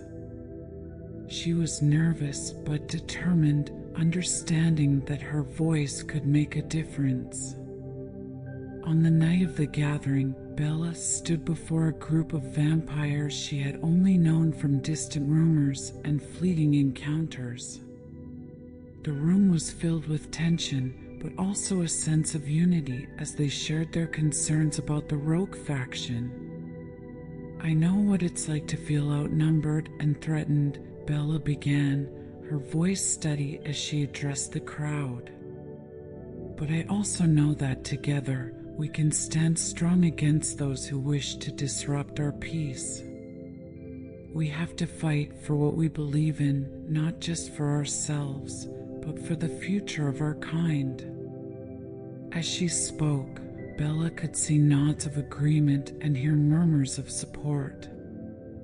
For the first time, she felt a sense of belonging among them, a realization that she was no longer just a bystander but an active participant in their world. As the gathering continued, discussions about strategies and potential alliances flowed, building a network of support. Bella felt a spark of hope ignite within her as she looked around the room, recognizing that they were not alone in this fight. Days turned into weeks, and as the tension mounted, the rogue faction made their move. Reports of their actions became increasingly alarming, with skirmishes breaking out between their group and those who opposed them. The Cullens, now armed with their alliances, prepared for the confrontation that was inevitable. One fateful night, as they gathered at the edge of the forest, Bella felt the weight of what lay ahead. She looked at Edward, who stood beside her, his expression resolute. "No matter what happens, we face this together," he reminded her, his voice low but firm. "I'm ready," Bella replied, determination coursing through her. "We've come this far, we can't back down now." With that, they moved forward into the darkness, united as a family and emboldened by their newfound alliances. The air crackled with tension, a storm brewing on the horizon, but Bella felt a sense of purpose driving her forward. Together, they would face whatever shadows awaited them in this new world. The gathering storm. The night air was heavy with anticipation as the Cullen family and their allies approached the designated meeting point, a secluded clearing deep in the forest. The trees loomed like sentinels, their branches swaying gently in the breeze, whispering secrets of the impending conflict. Bella's heart raced, each beat echoing in her ears like a war drum. "Stay close," Edward said, his voice a low murmur as he took her hand, the warmth of his touch grounding her. They entered the clearing, where the flickering light of campfires illuminated the faces of the vampires gathered. Among them were the Denali clan, fierce allies who had traveled to join the Cullens in this fight. Bella recognized Tanya, her fiery red hair catching the light, exuding confidence and strength. Beside her stood her sisters, each embodying a spirit of determination that resonated with Bella. "Bella," Tanya greeted her, a smile breaking through the tension. "I'm glad you're here. Your courage is inspiring." Bella returned the smile, feeling a sense of belonging among these fierce vampires. "Thank you. We need everyone's strength tonight." As the gathering took shape, Carlyle took charge, addressing the crowd with a calm yet commanding presence. "We stand on the brink of a conflict that could reshape our future. The rogue faction seeks to upend the peace we've fought so hard to maintain. But together, we can send a clear message that we will not be intimidated." The crowd erupted into murmurs of agreement, a palpable energy surging through them. Bella felt the collective determination, an unbreakable bond forming among those who had gathered for the same cause. Suddenly, a rustling in the trees drew everyone's attention. The atmosphere shifted, tension thickening as a figure emerged from the shadows. It was a tall, imposing vampire with dark hair and piercing eyes, one of the rogue leaders known as Vesper. He was flanked by a group of his followers, their expressions cold and calculating. "Interesting gathering you have here," Vesper said, his voice smooth yet laced with disdain. "What do you hope to achieve, little family? You think you can stand against us?" Carlyle stepped forward, his demeanor unwavering. "We're here to protect what we hold dear. This is your only chance to step back, to reconsider your path before things escalate." Vesper chuckled, a dark sound that sent shivers down Bella's spine. "You misunderstand. This isn't a negotiation, this is a declaration of war. We will take what we want, and you will fall." The air crackled with tension as both sides stood their ground, ready for the storm that was about to unfold. Bella felt Edward's grip tighten on her hand, a silent promise of solidarity. "Remember your training," he whispered to her. "Stay focused. We fight smart, not just hard. With that, the atmosphere shifted once more as the first strike was made. The rogue vampires lunged forward, their speed a blur as they aimed for the Cullens and their allies. Bella's instincts kicked in, her body moving in perfect synchronization with her training. She dodged an attacker, feeling the rush of adrenaline surge through her as she countered with a swift strike, her enhanced strength surprising her opponent. The chaos of the battle erupted around her, shouts and snarls echoing through the clearing. "Stay together," Edward called, his voice cutting through the din. Bella caught sight of him, engaged in combat with one of the rogues, his movements a flawless blend of precision and power. She felt a surge of pride at his skill, but knew she couldn't lose focus. As the fight raged on, Bella found herself surrounded by her allies. Jasper was a force of nature, guiding the fight with strategic precision, while Alice darted through the chaos, her agility making her almost untouchable. Tanya and her sisters fought valiantly, their strength complementing the Cullens' abilities. But amid the tumult, Bella spotted Vesper, his eyes scanning the battlefield as if searching for a weakness. Instinctively, she knew he was a formidable foe, one who could turn the tide of the battle if left unchecked. Determined to protect her family, Bella maneuvered through the fray, using her newfound speed to close the distance between her and Vesper. The rogue leader was engaged with Carlyle, but Bella knew she had to act quickly. "Carlyle, watch out!" she shouted as she lunged at Vesper from behind. But he was quicker than she anticipated, spinning around to face her with a sinister grin. "Ah, the little fledgling thinks she can save the day," he sneered, his voice dripping with condescension. In that moment, Bella tapped into her training, focusing on her resolve.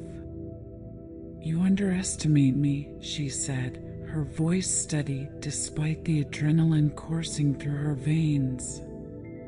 With a burst of speed, she aimed for Vesper, her movements precise as she struck. But he was faster, sidestepping her attack and countering with a blow that sent her reeling. Bella stumbled, but quickly regained her footing, refusing to let him intimidate her.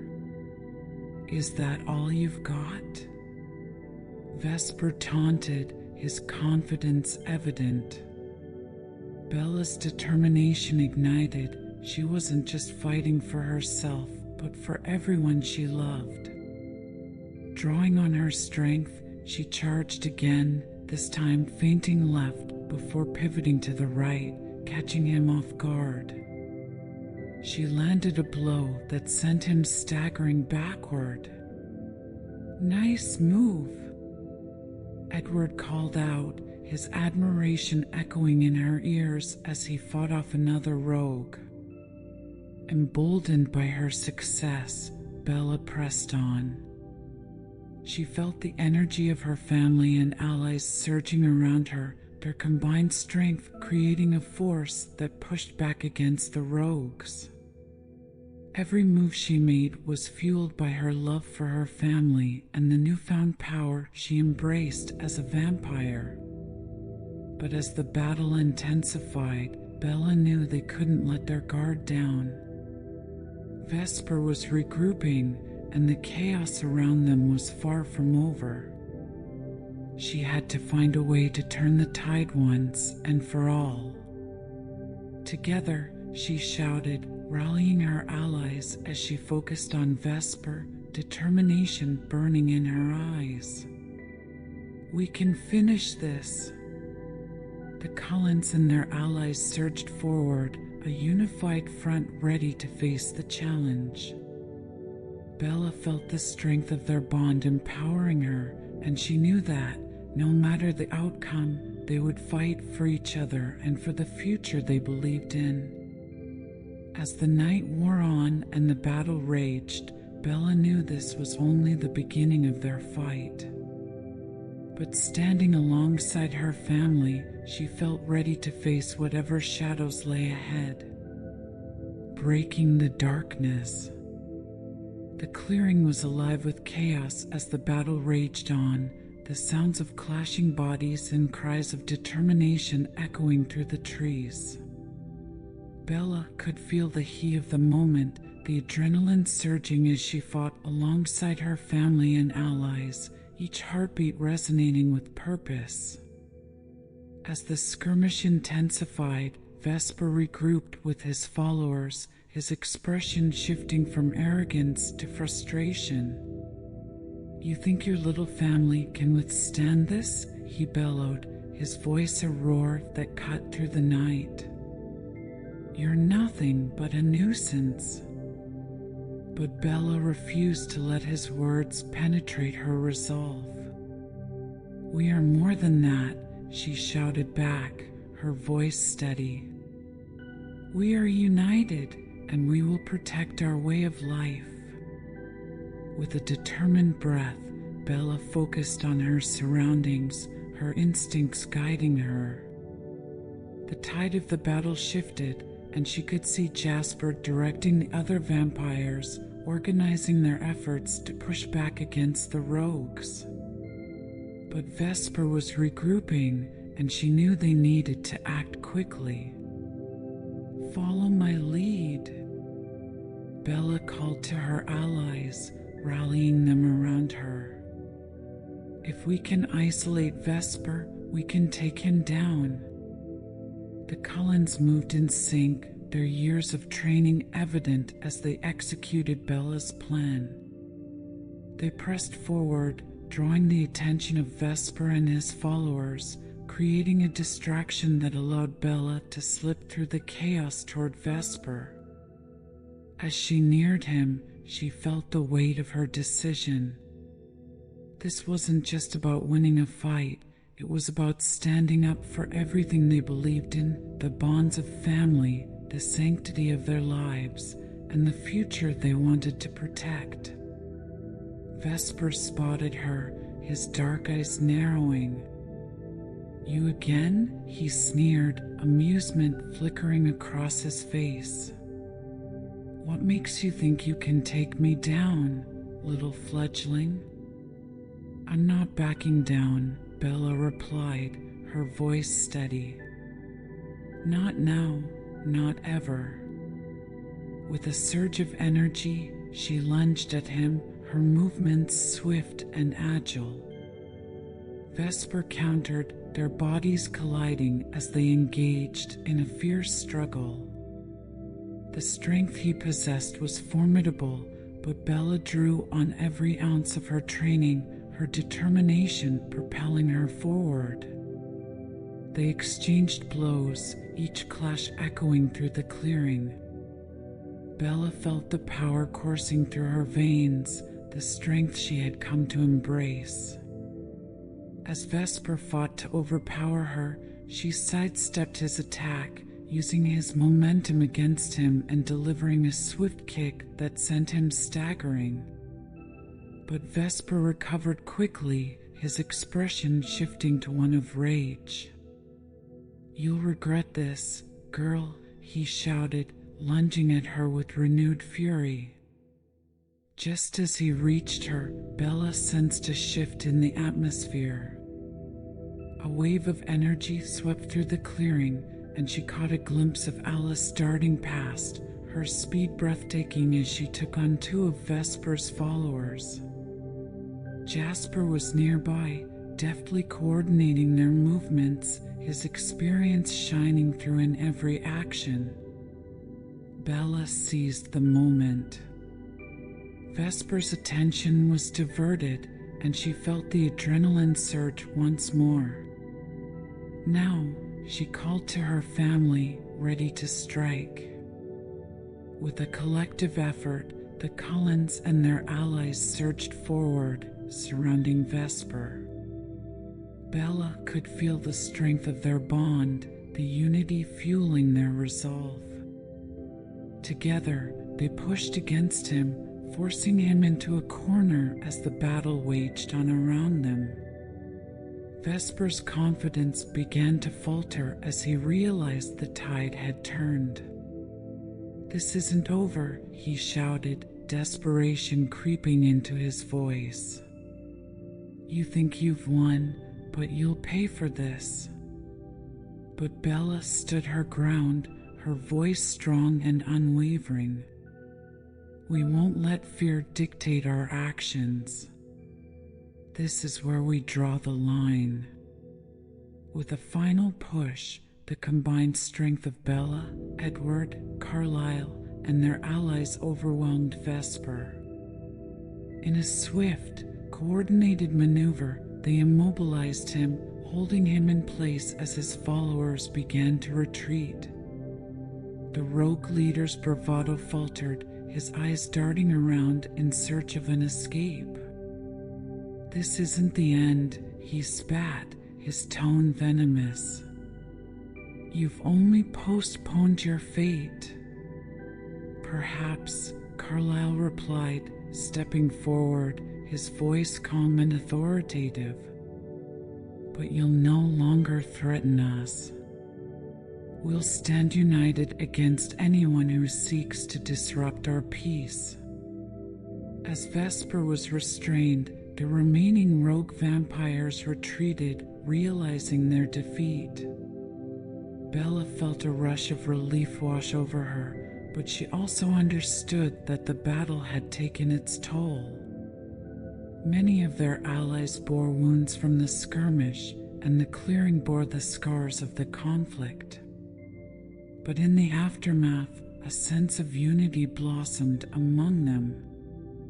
The Denali clan, the Cullens, and their newfound allies began to regroup, assessing injuries and sharing words of encouragement.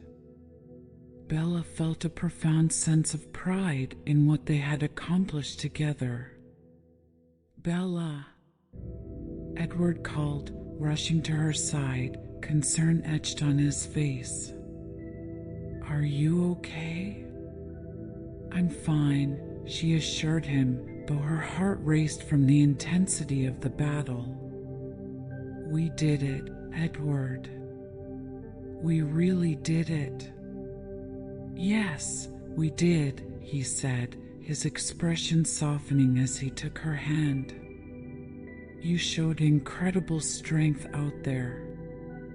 "Thanks to all of you," Bella replied, looking around at their family and friends. "We fought together. That's what made us strong." As they shared the moment, Carlisle stepped forward, addressing the group. "Tonight, we've shown that we stand together against those who threaten our way of life. Let this be a reminder that our bonds are stronger than any darkness." The night air began to settle, the tension dissipating as the reality of their victory sank in. Bella felt a sense of purpose blooming within her, a realization that she was no longer just a fledgling vampire. She had found her place in this world, and she was willing to fight for it. In the days that followed, Bella, the Cullens, and their allies worked to restore a sense of peace in their community. They reached out to those who had been affected by the conflict, ensuring that everyone felt safe and supported. As Bella embraced her new life, she found joy in the small moments, hunting with Edward, sharing laughter with Alice, and connecting with the Denali sisters. She was no longer just navigating this world, she was living it, surrounded by those she loved. One evening, as they gathered around a bonfire in the clearing, Bella felt a profound sense of gratitude wash over her. The flames flickered in the twilight, illuminating the faces of her family. They shared stories, laughter, and dreams for the future, a united front against whatever challenges lay ahead. And in that moment, Bella knew she was exactly where she was meant to be, part of a family bound by love, resilience, and an unbreakable spirit. Together, they would face whatever shadows threatened their new world, knowing that as long as they stood united, they could conquer anything. A new dawn. With the defeat of Vesper and his rogue faction, a fragile peace settled over the vampire community. The months that followed were filled with a renewed sense of purpose and unity among the Cullen family, the Denali clan, and their newfound allies. Bella embraced her role as a protector and a leader, her confidence blossoming as she honed her skills alongside her family. The Cullen home, once a refuge from the chaos of the outside world, transformed into a hub of activity. The family regularly hosted gatherings, fostering connections between various covens and strengthening alliances. Bella found herself at the center of these efforts, drawing on her empathy and understanding to bridge gaps and promote harmony. One evening, as the sun dipped below the horizon, casting a warm glow over the house, Bella prepared for a meeting with a new coven that had expressed interest in joining their alliance. She stood in front of the mirror, adjusting her hair, feeling a mix of excitement and nervousness. "Are you ready?" Edward asked, leaning against the doorframe, a soft smile playing on his lips. Bella turned to him, taking a deep breath. "I think so. I just hope they feel welcomed. I want them to see how strong we can be together." Edward walked over, wrapping his arms around her waist. "You'll do great. You have a way of making people feel at home. Just be yourself." She smiled, comforted by his support. "Thanks, Edward. I couldn't do this without you." As the meeting began, Bella greeted the newcomers, a small but powerful coven known as the Velas. Their leader, a tall, striking vampire named Serafina, exuded confidence, her presence commanding attention. Bella could sense the strength behind her calm demeanor, and she hoped to forge a connection. "Welcome, everyone," Bella began, addressing the gathered group. "We're grateful you're here and eager to discuss how we can work together for the benefit of our communities." Serafina nodded, her piercing gaze focused on Bella. "Thank you for having us. We've heard of your courage in the face of adversity, and we admire what you and the Cullens have accomplished." As they shared stories of their experiences, Bella felt a sense of camaraderie forming. She listened intently as Serafina spoke of the challenges they faced and the values that guided their coven. Bella shared her own journey, her transformation, and the strength she had found in unity and family. The meeting flowed seamlessly, ideas exchanged and plans set in motion. By the end of the evening, Bella felt a profound sense of fulfillment. She could see the connections being forged, the bonds of trust growing stronger with every conversation. As the Velas departed, Bella stepped outside to catch her breath. The cool night air was refreshing, and she looked up at the stars twinkling in the clear sky. Edward joined her, his presence a steady comfort. "You were amazing," he said, pride evident in his voice. "You've really found your place in this world." Thanks to you and everyone else, Bella replied, her heart swelling with gratitude. I couldn't have imagined doing this without the support of our family. Just then, Alice came rushing out, her eyes sparkling with excitement. Bella, you won't believe it. I had a vision. Something incredible is going to happen soon. What do you mean? Bella asked, her curiosity piqued. Alice clasped her hands together, bouncing slightly on her toes. I saw the arrival of another coven, one that's going to change everything for us. They have a powerful ability, and I think they'll be a game changer in our fight for peace. Bella's heart raced at the prospect. When will they arrive? I'm not sure, Alice admitted, her brow furrowing in concentration. But I know it's soon. We should be ready. With Alice's vision lingering in her mind, Bella returned inside to discuss the potential new allies with Edward and the rest of the family. She felt a surge of hope. Every new connection could bolster their unity and strengthen their defenses against any lingering threats. Uniting forces. Days turned into weeks as Bella and the Cullens prepared for the arrival of the new coven. They worked tirelessly to create an environment of openness and acceptance, believing that fostering strong relationships was crucial to their future. Bella found herself taking the lead, organizing training sessions and gatherings, eager to instill a sense of belonging among their growing network of allies. The evening finally arrived when the new coven would be introduced. Bella stood in the clearing behind the Cullen home, excitement coursing through her veins. She had arranged for everyone to gather, and she felt a palpable energy in the air.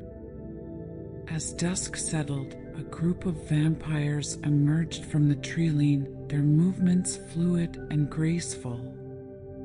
At the forefront was a tall, regal figure with silver hair and striking violet eyes, an unmistakable presence that commanded respect. Bella recognized her as Liliana, the leader of the new coven known as the Midnight Circle. Welcome, Liliana, Bella said, stepping forward to greet her with a smile. We're honored to have you here. Thank you, Bella, Liliana replied, her voice melodic yet powerful. We've heard much about you and the incredible work you've done to unite our kind. It's a pleasure to finally meet you. As the introductions flowed, Bella felt a sense of camaraderie building among the groups. Liliana spoke of her coven's unique abilities, their capacity for healing, and their deep connection to nature.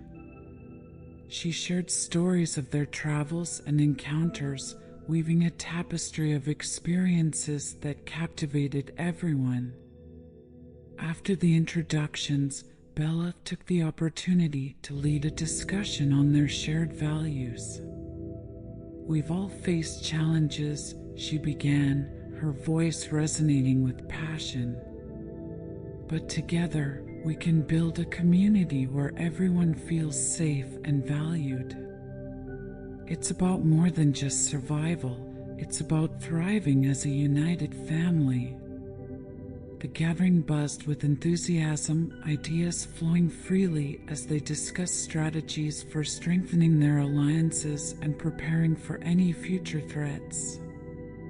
Bella felt a sense of purpose guiding her, and she knew they were building something incredible. As the night wore on, the atmosphere shifted from formal discussions to laughter and camaraderie. They shared stories and celebrated their shared victories, forging bonds that transcended individual covens. Bella felt a warmth in her heart as she watched her family and their allies come together, united in their shared purpose, the rising threat. But as the days passed, Bella couldn't shake a lingering sense of unease. While the community flourished, she felt whispers of unrest beneath the surface. Alice's visions had become more frequent, often showing shadows lurking at the edges of their newfound peace. One evening, while Bella was reviewing their training plans with Jasper, Alice burst into the room, her eyes wide with urgency. "Bella, I had another vision. It's about the rogue faction. They're regrouping, and they're planning something big." Jasper's expression hardened. "How soon?"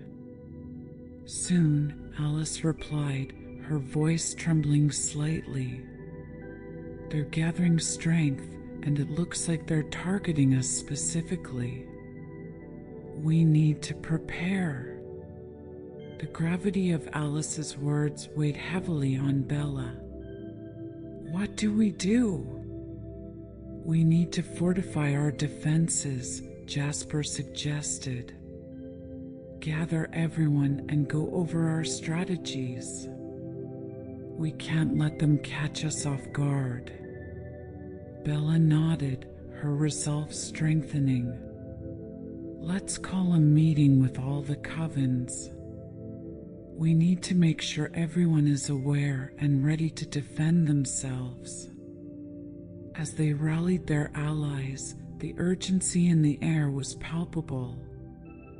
Bella felt the determination of her family and friends, their willingness to stand united against the impending threat.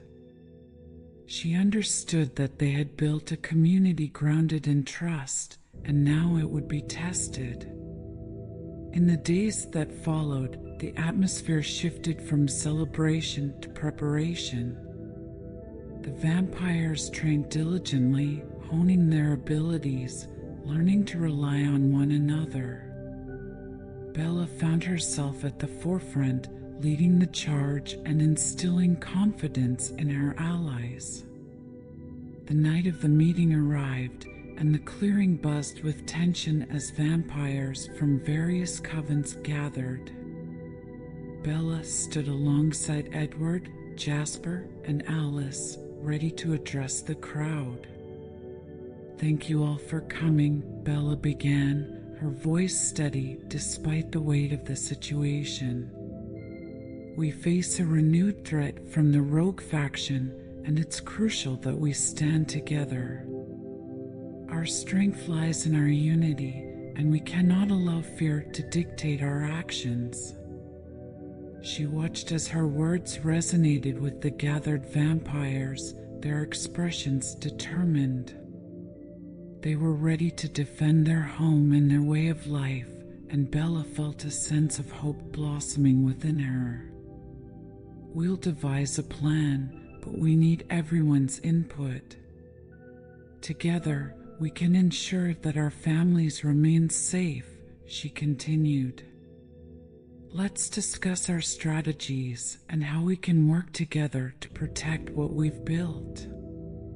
As they delved into discussions, Bella felt the collective strength of their community.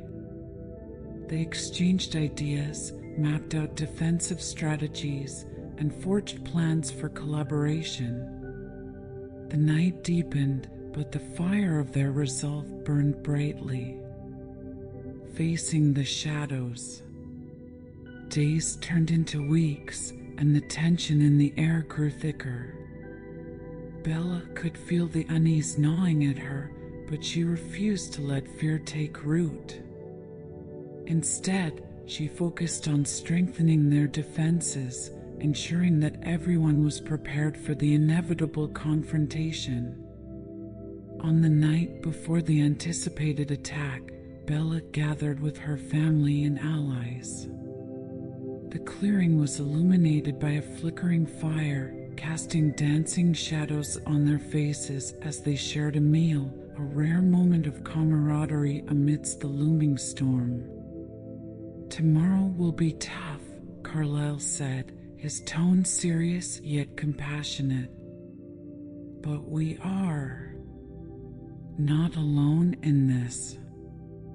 We fight for each other, for our families, and for the future we've built." Bella looked around at the faces of her family, her heart swelling with gratitude. "We'll face whatever comes together. We are stronger united than we could ever be apart." As the night wore on, they shared stories, laughter, and moments of quiet reflection, fortifying their bonds before the coming battle. Bella felt a sense of purpose ignite within her, a fierce determination to protect the family she had found in this world. When dawn broke, the atmosphere was charged with anticipation. Bella stood alongside Edward, Jasper, and Alice, their expressions resolute.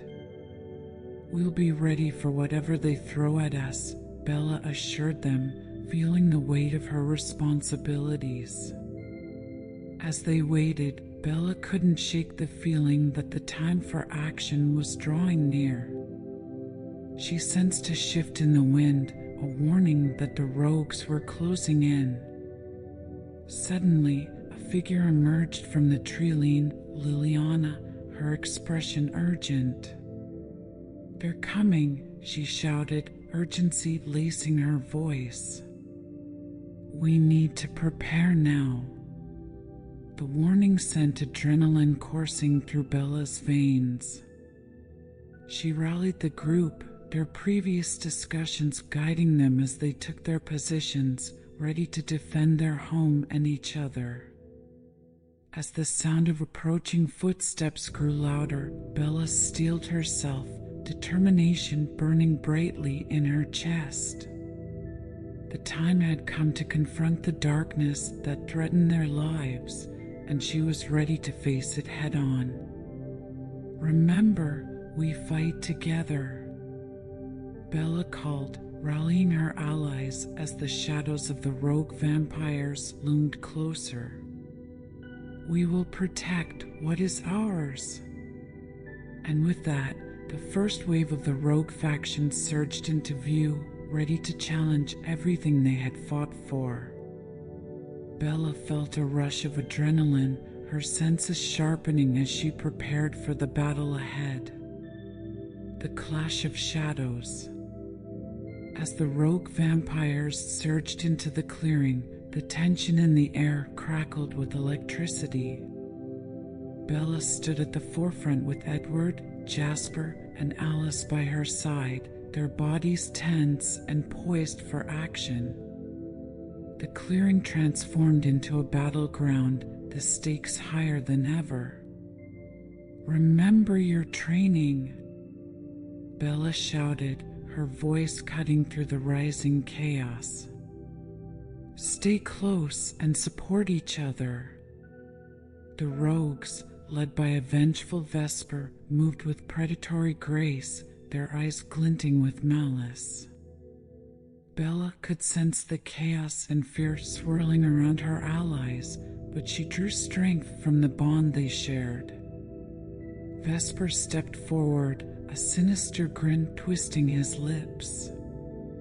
"Did you really think you could defeat me? You've only delayed the inevitable." "Enough talk, Vesper," Bella shot back, her voice fierce. "You're the one who will pay for your arrogance." With that, the battle erupted. The air was filled with the sounds of growls, snarls, and the thud of bodies colliding. Bella charged into the fray, her instincts guiding her as she engaged one of the rogues, a tall vampire with dark, tangled hair. They exchanged blows, the force of their strikes sending ripples through the clearing. Bella felt the adrenaline surging through her as she fought, each move fueled by the memories of the love and unity that had brought them all together. She sidestepped her opponent's attack, countering with a swift kick that sent him staggering back. "Stay together," Jasper called, his voice carrying over the din as he directed their allies with precision. He fought with a blend of strategy and ferocity, supporting those around him while keeping an eye on Bella. Edward fought alongside her, their movements synchronized as they dispatched opponents with grace and strength.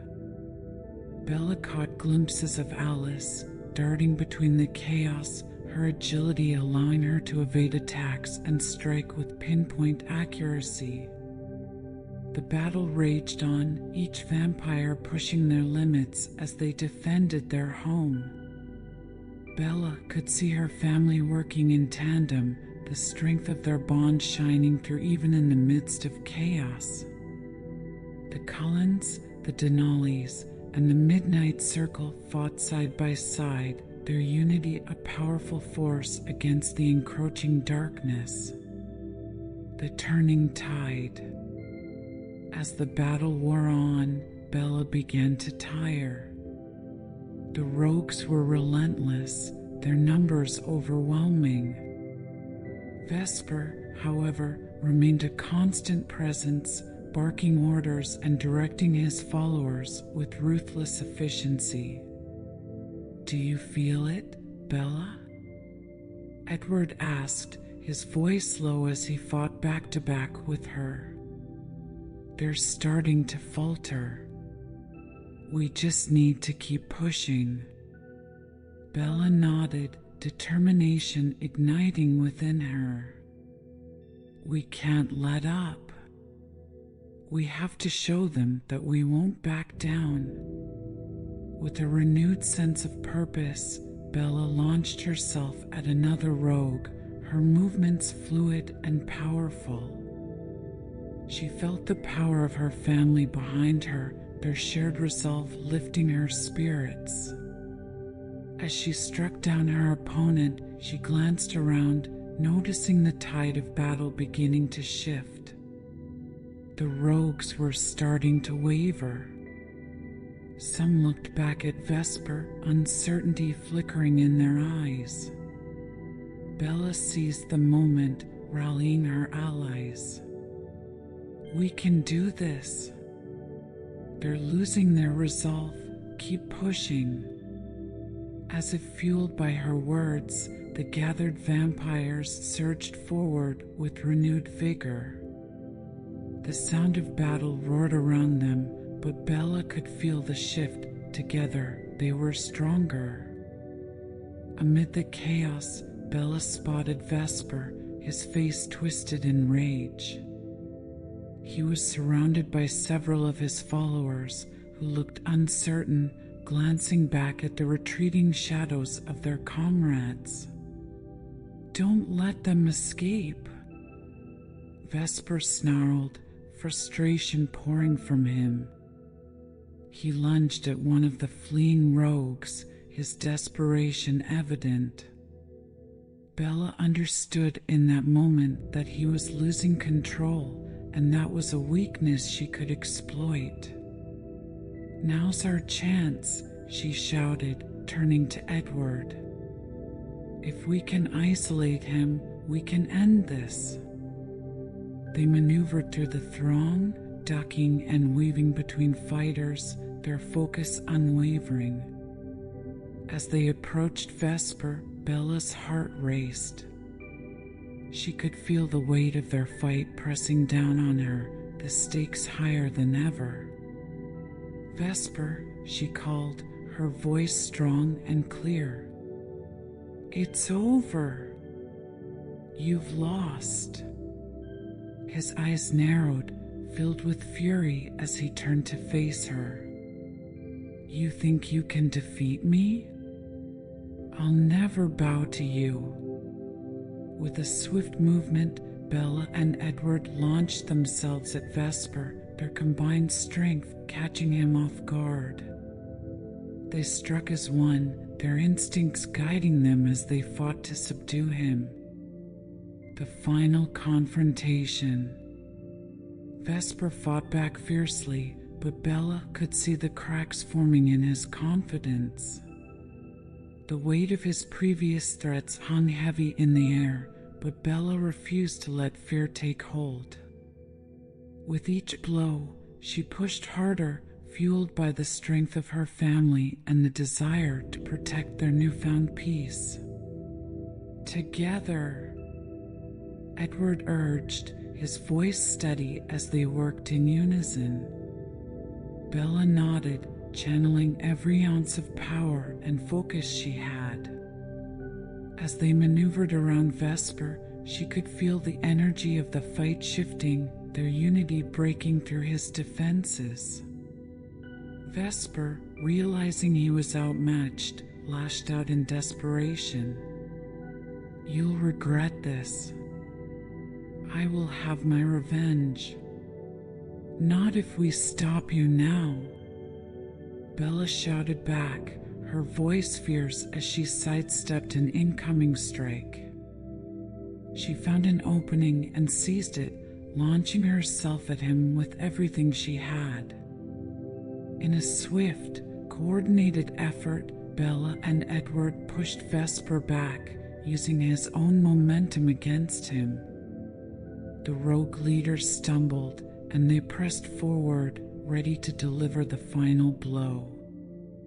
With one decisive strike, Bella felt the impact reverberate through her as Vesper fell to the ground. The clearing went silent for a heartbeat, the tension hanging in the air as everyone paused to witness the outcome of the battle. Then, with a final, defiant glare, Vesper crumpled, his body lifeless on the ground. Bella felt a wave of relief wash over her, the realization of their victory settling in. The remaining rogues hesitated, their spirit broken, and one by one, they began to retreat. A triumphant cheer erupted from the gathered vampires as they recognized the shift in the battle. Bella turned to Edward, their eyes locking, and she could see the pride and love reflected in his gaze. "We did it," she breathed, a smile breaking through the tension. "Yes, we did," he replied, pulling her close, relief flooding through him. The aftermath. In the days that followed the battle, Bella and her family worked tirelessly to heal and rebuild. The clearing was filled with the sounds of laughter and camaraderie, the sense of unity stronger than ever. Bella took solace in the fact that they had emerged victorious, but she also recognized the scars left by the conflict. As they gathered for a memorial in honor of those who had fought bravely, Bella felt a profound sense of gratitude for their community. She stood with her family, the Denalis, and the Midnight Circle, their bonds solidified by the trials they had faced together.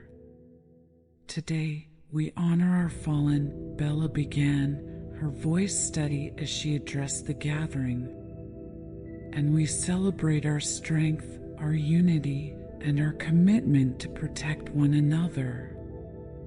She shared stories of their bravery, highlighting the heroism displayed during the battle. The faces of her allies glowed with pride, their spirits lifted by the acknowledgement of their sacrifices. As the sun began to set, casting a golden hue over the clearing, Bella felt a sense of peace wash over her. They had faced the darkness and emerged stronger, united in their shared purpose. After the memorial, Bella found herself walking through the woods with Edward, their fingers entwined. The tranquility of the forest enveloped them, the whispers of nature soothing her soul. I can't believe how far we've come, Bella said softly, glancing up at Edward. It feels like a dream. It is our reality, Edward replied, his voice filled with warmth. You've helped create this, Bella. Your strength and leadership have brought us together.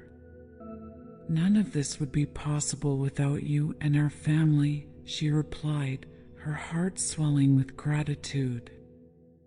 I couldn't have done it without all of you. As they continued walking, Bella realized that the fight against darkness would always be a part of their existence.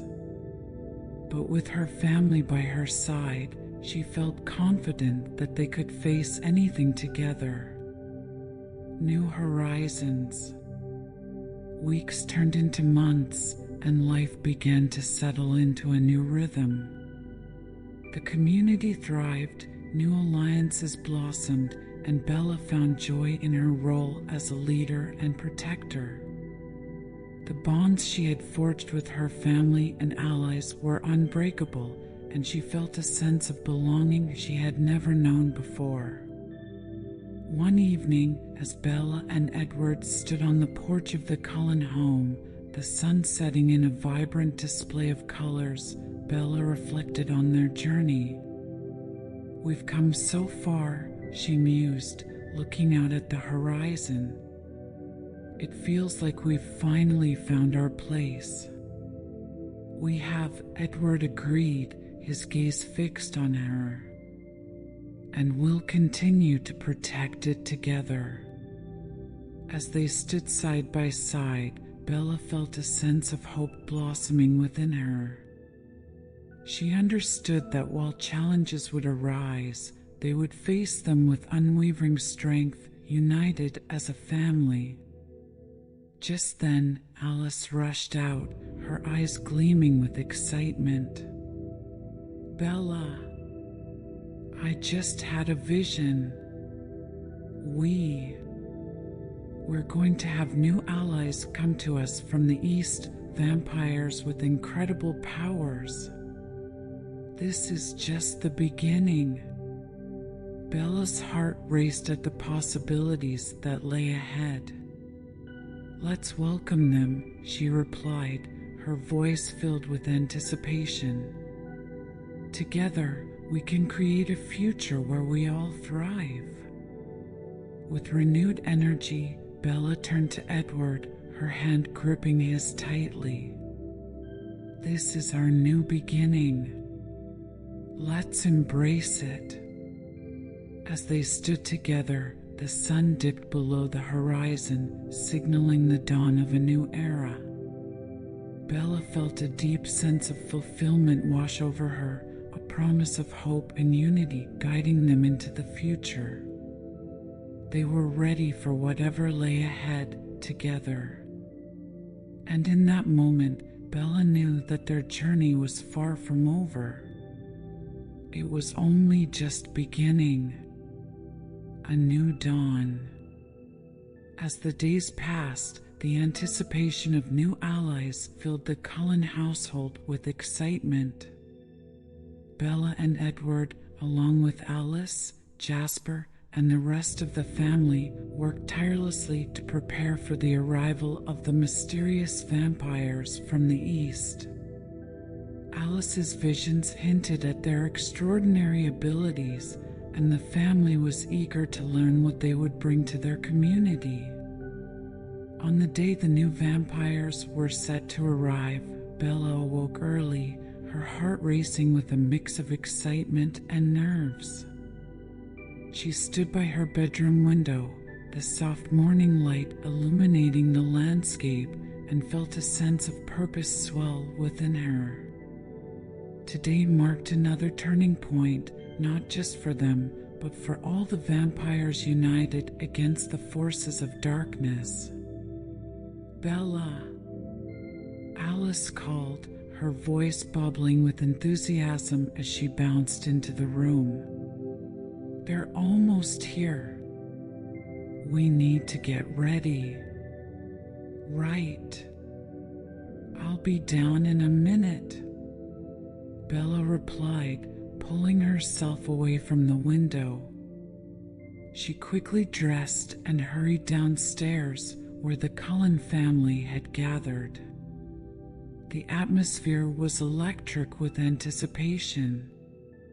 Bella could see her family chatting and preparing the space for their guests. "Have you seen the setting by the river?" Jasper asked, gesturing toward the shimmering water. "It'll be perfect for the introductions." "Let's make it welcoming," Bella agreed, her mind racing with ideas. "We should set up a circle of chairs and have some refreshments ready. They'll appreciate the gesture." Edward watched her with pride, a smile tugging at his lips. "You're becoming a natural leader, Bella. This is your strength shining through." "Thanks, Edward. I couldn't have done any of this without you," she replied, feeling warmth spread through her. As they finished their preparations, the sense of camaraderie among the family grew stronger, their shared purpose a palpable force. The arrival. As the sun began to dip lower in the sky, casting a warm glow over the landscape, Bella felt her heart pound in her chest. The moment had arrived. She and the others gathered by the riverbank, watching as the figures of their new allies appeared in the distance. The group approached with grace, their movements fluid and confident. Bella noticed their striking features and the subtle differences in their appearances, each one unique, each one powerful. They wore flowing garments that seemed to dance in the breeze, their expressions a mix of curiosity and determination.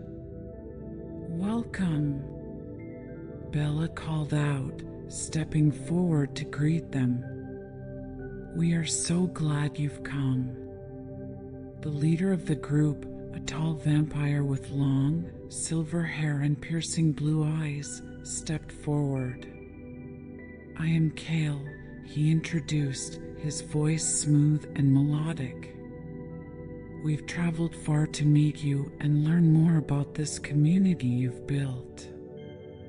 Bella extended her hand in greeting, feeling the weight of her responsibilities. "I'm Bella, and this is my family. We've all come together to create a safe haven for vampires and humans alike. We believe in strength through unity." Kale nodded, a glimmer of respect in his eyes. "Your reputation precedes you, Bella. We've heard of your bravery and leadership. It is an honor to meet you." As the rest of Kale's group joined them, introductions flowed freely. Bella was captivated by the diverse abilities each vampire possessed. Some had the power to manipulate elements, while others could see glimpses of the future, much like Alice. "You'll fit right in," Jasper said, sharing an encouraging smile with the newcomers. "Together, we can strengthen our defenses and expand our community." Uniting forces. As the sun set, casting a golden hue over the gathering, Bella invited everyone to sit in a circle around the fire they had built. The warmth of the flames danced against their skin, creating an atmosphere of comfort and trust. "Let's share our stories," Bella suggested, glancing around the group. "We can learn from each other and explore how we can work together moving forward." One by one, the new vampires shared their tales, stories of loss, resilience, and the battles they had fought against rogue factions. Bella felt a deep connection forming as she listened, her heart aching for their struggles, but also swelling with hope for the future they could create together. When it was Bella's turn, she recounted the challenges her family had faced, the battles against Vesper's rogues, and the unbreakable bonds they had forged in the process. The new vampires listened intently, their expressions shifting from sympathy to admiration as Bella spoke of love, unity, and the strength found in community. Cale leaned forward, his blue eyes gleaming with interest. "You have built something extraordinary here. Together, we could create a network of alliances that would protect us from any threat." "Exactly," Alice chimed in. "We could have regular gatherings, share our resources, and work together on our training." The energy in the circle shifted as ideas flowed freely, each vampire contributing their thoughts and visions for a united future. Bella felt exhilarated as she realized that they were on the brink of something monumental, an alliance that could change the landscape of their world, forging new paths. As the night wore on, Bella felt a sense of belonging and purpose envelop her. The gathering was more than just a meeting of new allies. It was a celebration of hope, resilience, and the shared commitment to protect one another. When the conversations began to wind down, Cale stood to address the group. "Tonight marks the beginning of our partnership," he declared, his voice resonating with conviction. "Together, we will strengthen our defenses and pave the way for a future where all vampires can coexist peacefully. We will share our knowledge, our strengths, and our hearts." A chorus of agreement erupted from the gathered vampires, a wave of energy and hope washing over them. Bella felt her heart swell with pride, knowing they were all part of this remarkable journey. "We'll meet regularly to discuss our progress and develop our training," Bella added, her voice steady. "We can create a system of mentorship, pairing our strengths with yours to ensure we all grow and learn." Cale nodded, appreciation evident in his gaze. "That is an excellent idea. We will make sure that every member of our community feels supported and empowered." As the night deepened, Bella found herself standing with Edward, watching as the flames flickered and the stars began to twinkle above. "This is just the beginning, isn't it?" she mused, glancing at him. "Yes," Edward replied, his voice soft but filled with certainty. "With our new allies, we can build something even greater than before." Bella smiled, her heart brimming with hope. She had faced countless challenges, but this felt different. They were stepping into a new era, one filled with possibilities and unity. The first steps. In the weeks that followed, Bella and her family worked closely with Cale and the other vampires to establish their alliance.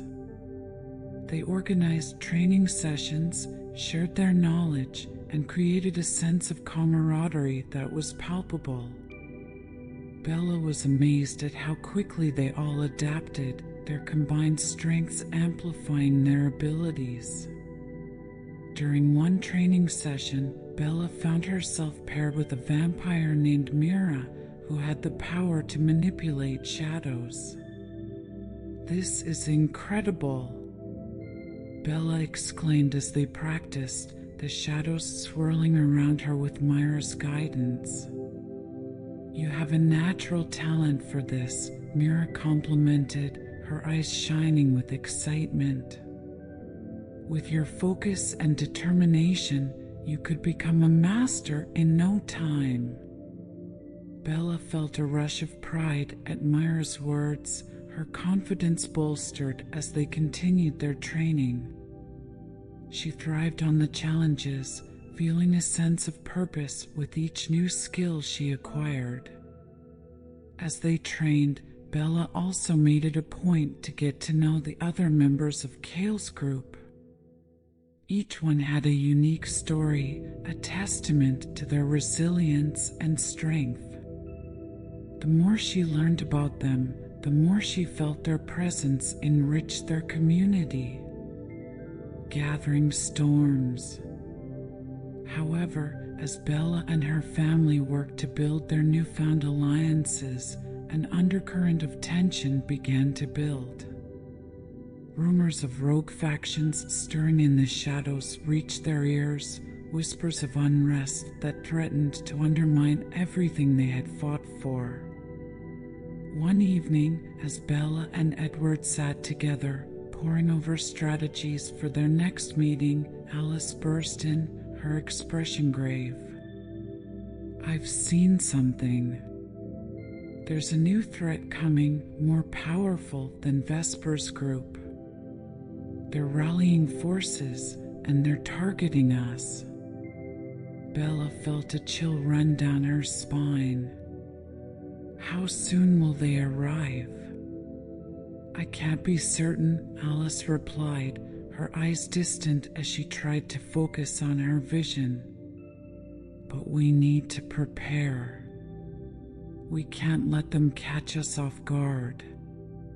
Then we need to step up our training and fortify our defenses," Bella said, her voice steady as she turned to Edward. "We can't let fear dictate our actions." "Agreed," Edward replied, his jaw set in determination. "We'll gather everyone and discuss our next steps." As they called the meeting, Bella felt a mix of anxiety and resolve. They had worked so hard to build their community, and now they faced a new challenge that threatened everything: the call to arms. As the sun dipped below the horizon, casting a fiery glow across the sky, Bella gathered her family and the new allies by the river. The atmosphere was thick with tension as they awaited the news. "Thank you all for coming," Bella began, her voice firm but steady. "We've heard rumors of a new threat, a powerful faction that aims to destroy everything we've built. We cannot take this lightly." Murmurs of concern pled through the crowd. Kale stepped forward, his expression serious. "We have faced challenges before, and together we have overcome. This time will be no different. We must unite and prepare for what lies ahead." Bella nodded, grateful for his support. "We need to double our training sessions and strengthen our defenses. Each one of us has unique abilities, and if we combine them, we can stand against anything." The group discussed their strategies, each vampire contributing their ideas and insights. As they brainstormed, Bella felt a renewed sense of purpose, her determination solidifying. They were not just fighting for themselves, they were fighting for their community, for a future where they could live freely. Strength in unity. In the weeks that followed, Bella and the others worked tirelessly. They trained day and night, honing their skills and preparing for the inevitable clash. The bond between the Cullens and their new allies deepened, their shared experiences forging unbreakable ties. One night, as they practiced, Bella noticed Mira pushing herself to the limit, her shadows swirling around her in a mesmerizing dance. "Mira, take a break." Bella called out, concern etched on her face. You need to pace yourself. I can't. I need to be ready, Mira replied, determination burning in her eyes. We all do. Bella approached her, placing a hand on her shoulder. We're all in this together. If we're going to win, we need each other at our best. Take a moment to breathe. Mira nodded, allowing herself a moment to rest. Bella felt a sense of pride in their progress, in the way they all supported one another, pushing each other to be stronger while also prioritizing their well-being. The night before. As the night before the anticipated conflict arrived, the atmosphere was tense yet hopeful. Bella gathered everyone around the fire for one last meeting, the crackling flames casting flickering shadows across their faces. I know tomorrow will be challenging, Bella began, her heart pounding.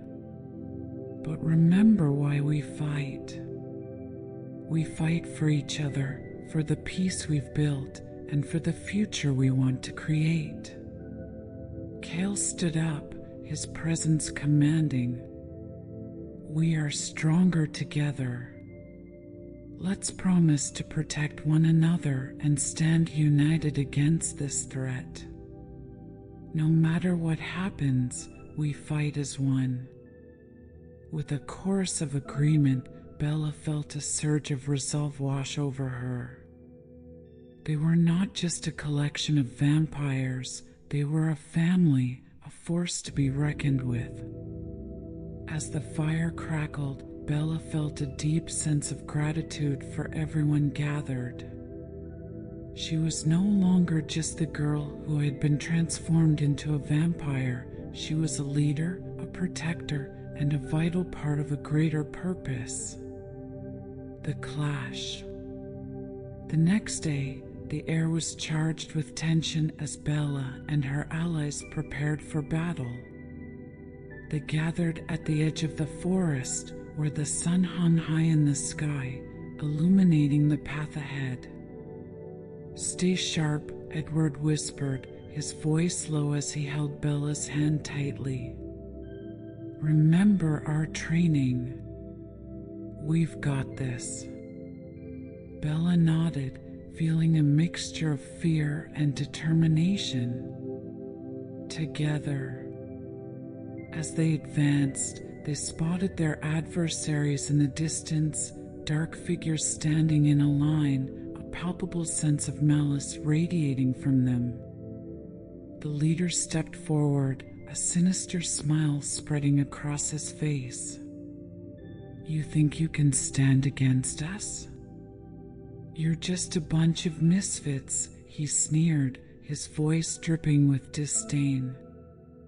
We are more than that, Bella shouted back, her voice ringing with conviction. We stand united, and we will not back down. With that, the battle erupted, chaos reigning as both sides clashed. Bella felt the adrenaline surge through her as she fought, each movement fluid and instinctual. She could see her family and allies fighting valiantly, their determination evident as they pushed back against the dark tide. A test of strength. In the midst of the battle, Bella found herself facing off against one of the enemy's strongest fighters. He lunged at her, his speed formidable, but she was ready. Bella sidestepped, using her agility to her advantage. Is that all you've got? She taunted, feeling a rush of confidence.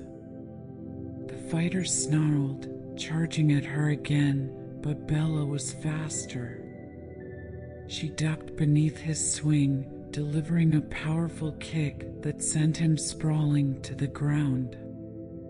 As she turned, she caught sight of Edward engaging a group of adversaries, his movements a perfect blend of strength and strategy. Bella felt her heart swell with pride. Together, they were an unstoppable force. The turning point. Just when it seemed their efforts might falter, the tide began to shift. The combined strength of the Cullens and their allies pushed the enemy back, inch by inch. Cale's voice rose above the chaos. Now we strike. Together. With renewed determination, Bella rallied her allies, leading the charge. The battle was fierce, but they fought as one, their movements synchronized. Bella felt invincible as they pressed forward, the darkness receding before their united front. Finally, as the last of the enemy forces began to retreat, Bella spotted their leader, the one who had taunted them earlier. He was backing away, fear etched on his face as he realized they had been outmatched. "Stand and fight," Bella shouted, her voice carrying over the din of battle. But he turned and fled, his arrogance shattered. The remaining fighters soon followed suit, retreating into the shadows from whence they came. Victory! As the dust settled and the echoes of battle faded, Bella felt a wave of exhaustion wash over her. She stood among her allies, the air heavy with the scent of sweat and victory. Cheers erupted around them, their unity shining brighter than ever. "We did it!" Mira exclaimed, throwing her arms around Bella in a tight hug. "We actually did it!" Bella laughed, feeling overwhelmed with gratitude and relief. "We stood together, and that made all the difference." Cale approached, his expression proud. "You led us with strength and courage, Bella. Today, we forged an unbreakable alliance." As the sun began to set, painting the sky in hues of orange and purple, Bella felt a deep sense of peace settle over her. They had faced darkness and emerged victorious, their bonds stronger than ever. A bright future. In the days that followed, Bella and her allies began to rebuild.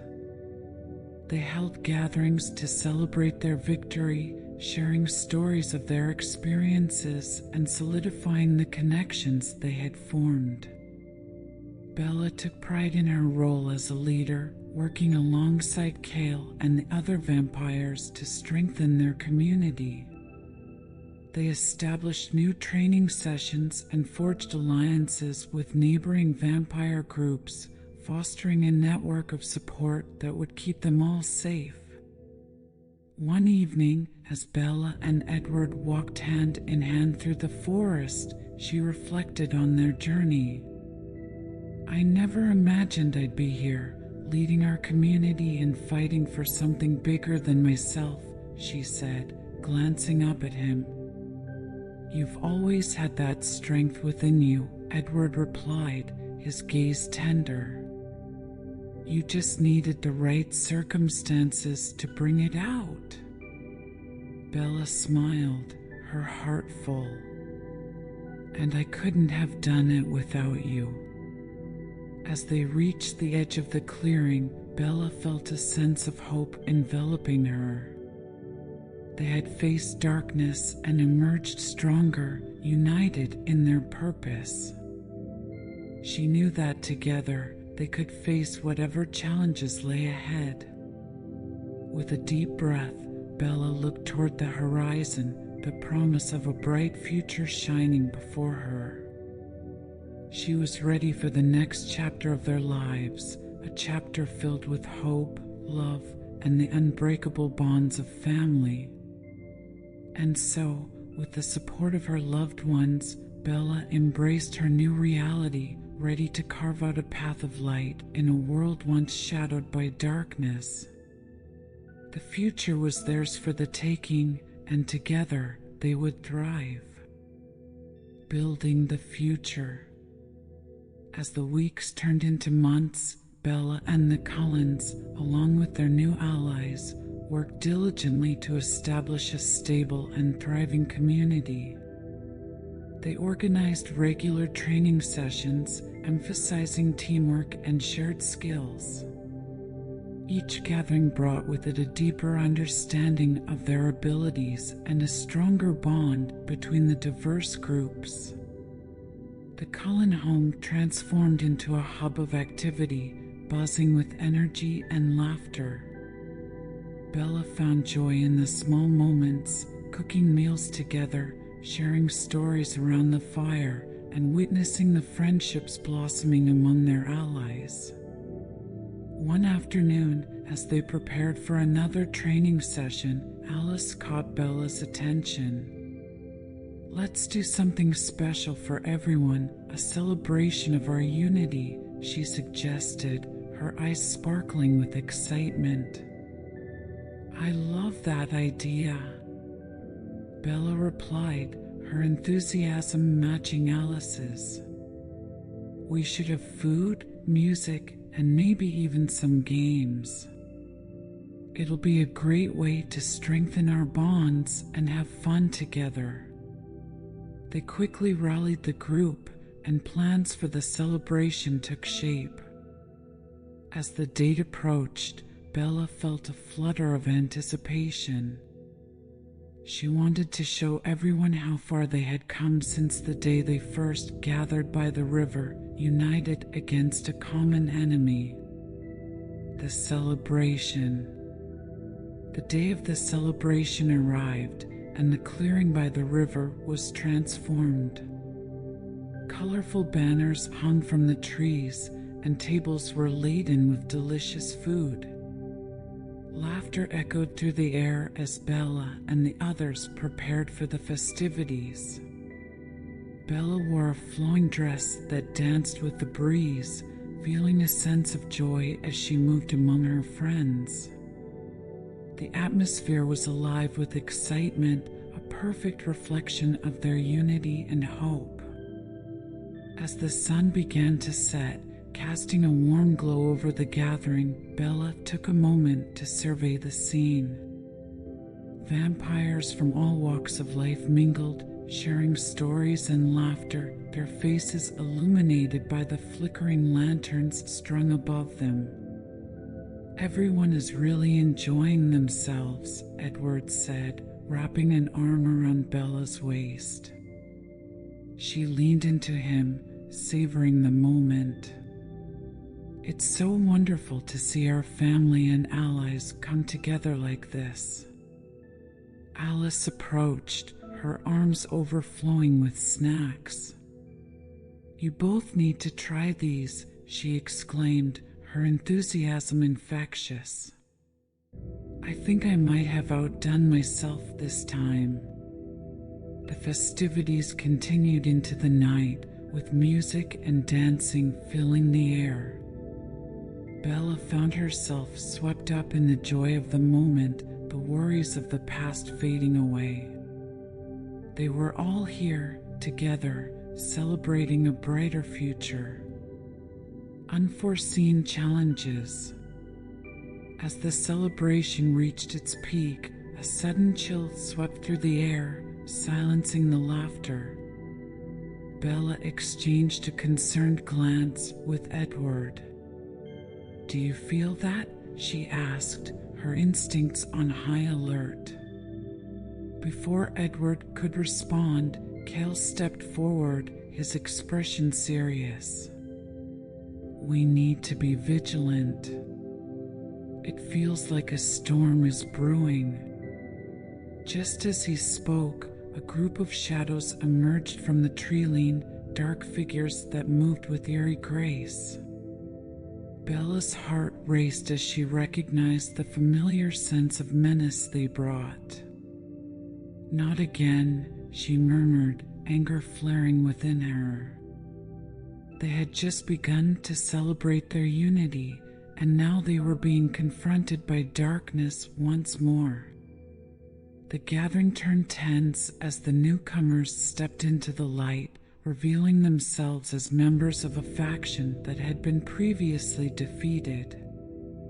Their leader, a tall figure with piercing eyes, smirked as he surveyed the crowd.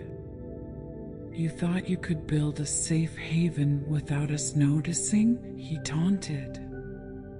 "We'll show you the true meaning of power. Ready for battle." Bella felt a surge of determination. "We've faced you before and won. We won't back down this time," she called out, stepping forward with Edward by her side. The enemy leader chuckled darkly. "You're mistaken if you think you can stop us. We've grown stronger since our last encounter." As tensions escalated, Bella rallied her allies. "We're not alone. We stand together and we're ready to fight." Her voice rang with conviction, igniting a spark of resolve among her friends. Kale and Mira joined Bella, their expressions fierce and ready for battle. "Let's show them the strength of our unity," Kale said, his voice steady. With that, Bella and her allies formed a defensive line, prepared to face the encroaching threat. The air crackled with anticipation, the celebration they had built now transforming into a battle for their future. The clash of powers. As the two sides prepared for combat, Bella felt a mixture of fear and adrenaline coursing through her veins. She focused on her breathing, reminding herself of the training they had undergone together. They were stronger as a unit, and she would not let fear consume her. The enemy lunged forward, and chaos erupted. Bella moved with precision, dodging attacks and countering with her newfound skills. She fought alongside Edward, their synergy unmatched as they worked in tandem to push back against the advancing threats. Mira used her shadow manipulation to create barriers, providing cover for those who needed it. "Keep pushing forward," she shouted, her confidence radiating through the chaos. As the battle raged on, Bella spotted Kale engaged in a fierce duel with the enemy leader. She could see the determination etched on his face, the stakes of the fight weighing heavily on him. With a burst of energy, Bella sprinted towards them, determined to support Kale. "Let's end this," she shouted, her voice cutting through the noise. Together, they coordinated their attacks, pushing the enemy leader to his limits. The turning tide. With each strike, Bella felt her confidence growing. The strength of her allies surged around her, amplifying her resolve. They were not just fighting for themselves, but for everyone who believed in their cause. As the enemy leader faltered, Bella seized the moment. "Now," she called to Kale, and together they launched a combined attack. The force of their combined abilities struck the leader, sending him crashing to the ground. "Enough," he roared, scrambling to his feet, but Bella could see the fear creeping into his eyes. They had faced him before, and he knew the strength of their unity. Kale stepped forward, his expression fierce. "You've underestimated us for the last time. We will protect what we've built, no matter the cost." With a final push, Bella and Kale unleashed their powers, the energy swirling around them like a storm. The enemy leader, unable to withstand the combined might of their unity, stumbled back, a look of desperation on his face. A choice. With the battle turning in their favor, the remaining enemy fighters began to retreat. Bella's heart raced as she realized they were on the verge of victory. "Don't let them escape," she shouted, rallying her allies to press forward. But as the chaos subsided and the enemy fled, Bella felt a moment of hesitation. She glanced back at the fallen leader, who now lay on the ground, breathing heavily, his arrogance stripped away. "Please," he gasped, desperation in his eyes. "I didn't mean for it to come to this. I was only trying to survive." Bella exchanged a glance with Kale. "What do we do?" she asked, torn between the desire for justice and the potential for redemption. "We can choose a different path," Kale replied, his voice steady. "We've fought hard to build a community. Perhaps offering a second chance could be the first step toward true peace." Bella nodded, feeling the weight of the decision. "You have a choice," she told the leader. "You can leave this life of darkness behind and join us in creating a better future. But if you choose to return to violence, we will stand against you." The leader hesitated, his pride battling with the reality of his situation. Slowly, he nodded, a flicker of hope igniting in his eyes. "I'll consider it," he murmured. Healing. With the battle behind them and the threat of darkness diminished, Bella and her allies gathered to regroup. They shared their stories of bravery, celebrating the strength of their unity. The air was charged with relief and camaraderie as they processed the events that had transpired. Bella felt a wave of gratitude for her family and friends, knowing they had emerged stronger together. Days later, the leader returned, accompanied by a small group of allies he had convinced to abandon their dark paths. Bella welcomed them, eager to show them the power of community and unity. As they worked alongside the Cullens and their allies, Bella felt a renewed sense of purpose. The path ahead was filled with challenges, but together they could face anything. New beginnings. The seasons changed, and with each passing day, Bella felt a growing sense of hope and renewal.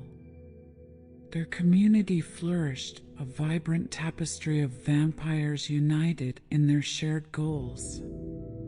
Bella often found herself reflecting on the journey they had taken, how fear had transformed into courage, and how darkness had led them to discover the true meaning of family. One afternoon, as Bella stood by the river, she watched the sunlight dance on the water's surface. Edward joined her, wrapping an arm around her shoulders. "What are you thinking about?" he asked, his voice gentle. "I'm just grateful," Bella replied, her heart full. "For everyone we have here and for the future we're building together." Edward nodded, a soft smile gracing his lips. "You've become an incredible leader, Bella. You inspire those around you." "I couldn't have done it without you," she said, leaning into him. "Together, we've created something beautiful." As they stood together, Bella knew that whatever challenges lay ahead, they would face them as a united front. Their journey had only just begun, and she was ready for the adventures that awaited them. embracing the future.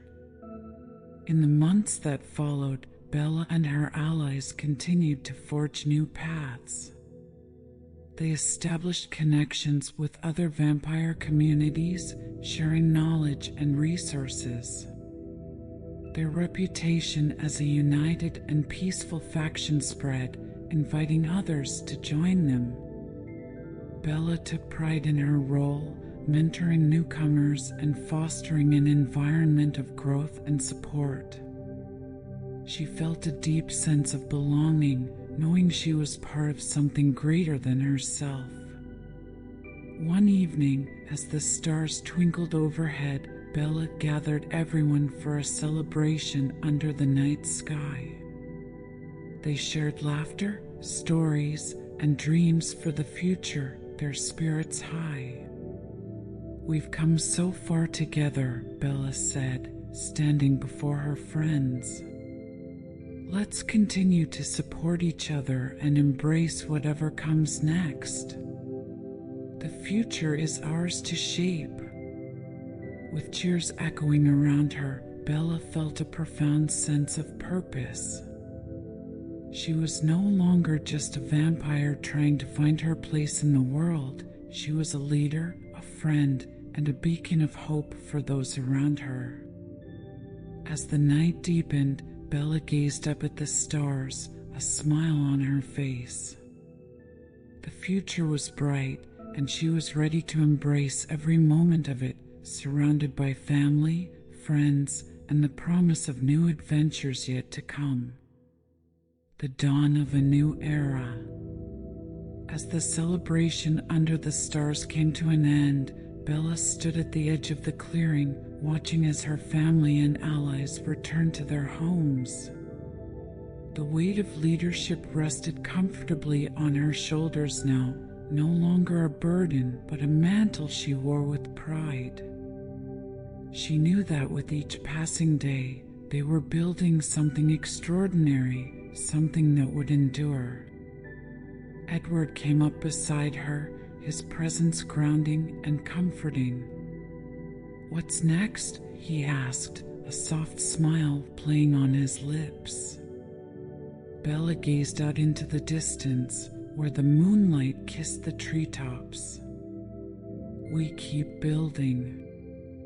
We keep growing. There's so much more we can accomplish together." As the moon climbed higher in the sky, Bella felt the pull of the future, the promise of new challenges, new allies, and new discoveries. She and Edward walked back to the house, hand in hand, ready for whatever lay ahead. Uncharted territories. The next few months brought unexpected opportunities. Word of Bella and the Cullens' peaceful and united community spread far and wide, attracting interest from other supernatural factions, some known, others long hidden in the shadows. One afternoon, while Bella and Alice were discussing new strategies for training, a messenger arrived from an ancient coven of witches, requesting a meeting. The message was brief but respectful, hinting at the potential for collaboration. "I didn't expect this," Alice said, her eyes alight with curiosity. "But it could open new doors for us." Bella nodded thoughtfully. "If they're willing to meet, it means they've heard of what we've done. This could be the start of something important." Edward, having overheard, joined them. "It's risky, though. We don't know their motives." Bella agreed, but felt a growing sense of excitement. The idea of working with other supernatural beings intrigued her. "We'll approach cautiously," she said. "But if we can build bridges with them, imagine what we could accomplish." A week later, Bella, Edward, and Cale traveled to the meeting place, a secluded grove deep in the forest, where the trees were ancient and the air hummed with magic. The witches arrived, led by a tall woman with raven-black hair and eyes that glowed with wisdom.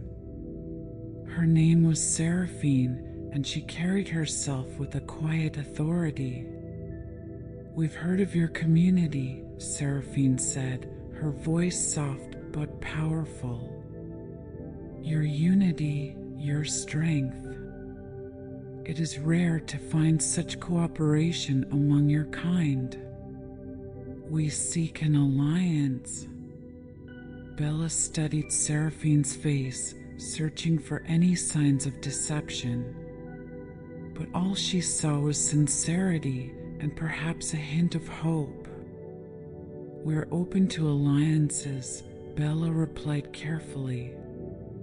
"What do you propose?"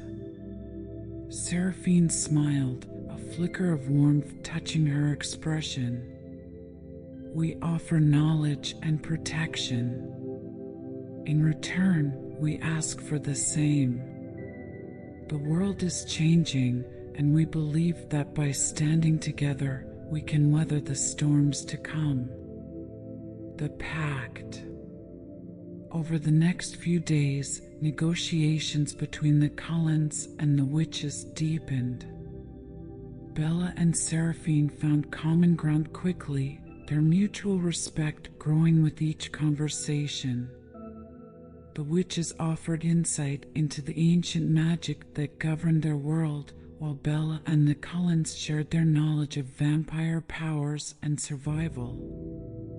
As the pact neared completion, Bella called a meeting of their allies. She explained the potential benefits of working with the witches and the importance of fostering connections with other supernatural beings. "There's so much more out there than we ever imagined," Bella said, addressing the group. "This alliance will make us stronger. Together, we can face whatever threats the future brings." Mira was the first to speak. "I think it's a brilliant idea. We've already proven that unity makes us stronger, and now we have a chance to extend that strength even further." Kale nodded in agreement. "It's a bold move, but it's the right one. We'll need as many allies as we can get in the times to come." With the group's support, Bella and Seraphine signed the pact, marking the beginning of a new chapter in their community's history. It was an agreement built on trust, respect, and a shared vision for a peaceful future. A new kind of power. In the weeks that followed, Bella and the Cullens began working closely with the witches, learning about their magic and how it could be integrated into their training. Seraphine herself became a frequent visitor to their gatherings, offering guidance and wisdom. Bella, in particular, found herself drawn to the world of magic. She discovered that there was much more to the supernatural realm than she had ever known. Under Seraphine's tutelage, Bella learned about the ancient forces that governed the balance of nature, the cycles of power that connected all living things. One day, as they trained by the river, Seraphine approached Bella with a curious look. "There's something special about you, Bella. Your transformation into a vampire has awakened something deep within you, something beyond the physical." Bella raised an eyebrow. "What do you mean?" Seraphine smiled knowingly. "There's magic in your blood, Bella. A kind of power that goes beyond your vampiric abilities. With time and guidance, you may be able to harness it." Bella was stunned. She had never imagined that her transformation had unlocked something more within her. "What kind of power?" she asked, her curiosity piqued. "It's too soon to say," Seraphine replied, her tone cryptic. "But in time, we'll discover it together." Discovering the unknown. Bella's days became a whirlwind of training, leadership, and discovery. She continued to learn from Seraphine, delving into the mysteries of her newfound power. It was subtle at first, small things, like sensing the energy in the forest or intuitively knowing when danger was near. Edward watched her progress with a mixture of pride and awe.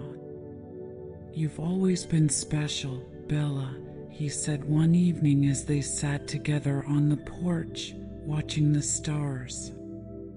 "But now, you're becoming something even more." Bella smiled, resting her head on his shoulder. "I don't know what I'm becoming yet, but I feel like I'm on the edge of something big."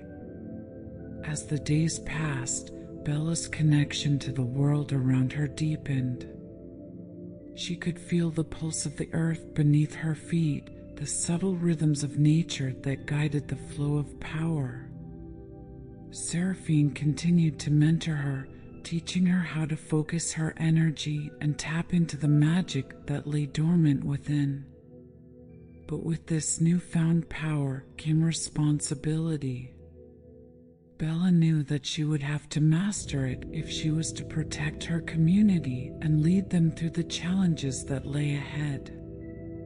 The path forward. As Bella's abilities grew, so did the community. More and more supernatural beings, drawn by the Cullens' reputation for peace and unity, came seeking refuge and alliance. Their once small group had become a thriving network of vampires, witches, and other supernatural creatures, all working together toward a common goal. Bella stood at the center of it all, a symbol of hope and strength for those around her. She had come so far from the girl she once was, now fully embracing her role as a leader, protector, and bridge between worlds. But she knew that the path ahead would not be easy. There would always be new threats, new challenges. Yet, for the first time in her life, Bella felt truly prepared. She was surrounded by a family that loved and supported her, allies who believed in her, and a power within herself that she was only beginning to understand. As she looked out over the gathering of friends and allies, Bella knew one thing for certain: no matter what the future held, they would face it together. The dawn of a new era had begun. A gathering storm. Months passed in relative peace, but Bella couldn't shake the feeling that something darker was on the horizon. Her training with Seraphine had sharpened her abilities, and she had become attuned to the subtle shifts in energy around her. Now, a growing unease prickled at the edge of her consciousness. Edward sensed it too. One evening, as they walked along the riverbank, he broke the silence. "You've felt it, haven't you? Something's coming." Bella nodded. "I don't know what it is yet, but the balance is shifting. There's a disturbance, like the calm before a storm." Their peaceful haven had grown into a sanctuary, but as it expanded, so did the risks. More supernatural beings meant more exposure, more potential threats. The alliances they had forged were strong, but even the strongest bonds could be tested under pressure. "I think it's time we prepare everyone for the possibility of something big," Bella said, her voice steady despite the uncertainty. We can't afford to be caught off guard. Edward agreed. We'll need to strengthen our defenses, physically and mentally. Everyone will need to be ready. Fortifying the bonds. The Cullens wasted no time. Bella and Edward called for a meeting of their closest allies, vampires, witches, and other supernatural beings who had joined them over the past months. The atmosphere in the room was tense but focused as Bella outlined the growing sense of unease she had been feeling. "We don't know what's coming," Bella began, "but we can't ignore the signs. We need to be prepared for anything." Serene stepped forward, her presence commanding attention. "The magical energies around us have indeed shifted," she confirmed. "There's a force at work, something ancient and powerful. We must strengthen our unity and sharpen our skills if we're to face what lies ahead." Kale, always pragmatic, added, "We've built something incredible here, but that also makes us a target. The stronger we are, the more threats we attract." Mira, standing beside Kale, nodded in agreement. "We've been training hard, but we need to take it to the next level. We should focus on tactics that combine all of our strengths, magic, vampire speed, and the unique skills of every ally." The group agreed, and over the next few weeks, their peaceful haven transformed into a training ground once again. Bella, alongside Serene and Edward, led rigorous sessions that pushed everyone to their limits. The witches taught the vampires how to harness the energy of the earth, while the vampires shared their battle strategies, creating a seamless fusion of skills. The warning. As they trained, the feeling of impending danger grew stronger. One night, as Bella stood alone in the woods, practicing her energy control, a cold wind swept through the trees. She felt a sudden chill, as though someone or something was watching her. Before she could react, a figure stepped from the shadows. It was tall and shrouded in a dark cloak, its face hidden beneath a hood. Bella tensed, ready for a confrontation, but the figure raised a hand, signaling peace. "I come with a warning," the figure said, its voice low and raspy. "A storm is approaching, one that will test your strength, your alliances, and your very survival." Bella narrowed her eyes. "Who are you?" The figure hesitated before lowering the hood. Beneath it was a face that appeared both ancient and ageless, with eyes that burned like embers. "I am Valen, an emissary of the shadows, the forgotten ones who dwell in the places between worlds." The shadows? Bella had heard of them in her studies with Serene, but they were thought to be little more than myth, beings who existed in the voids of reality, neither fully living nor dead.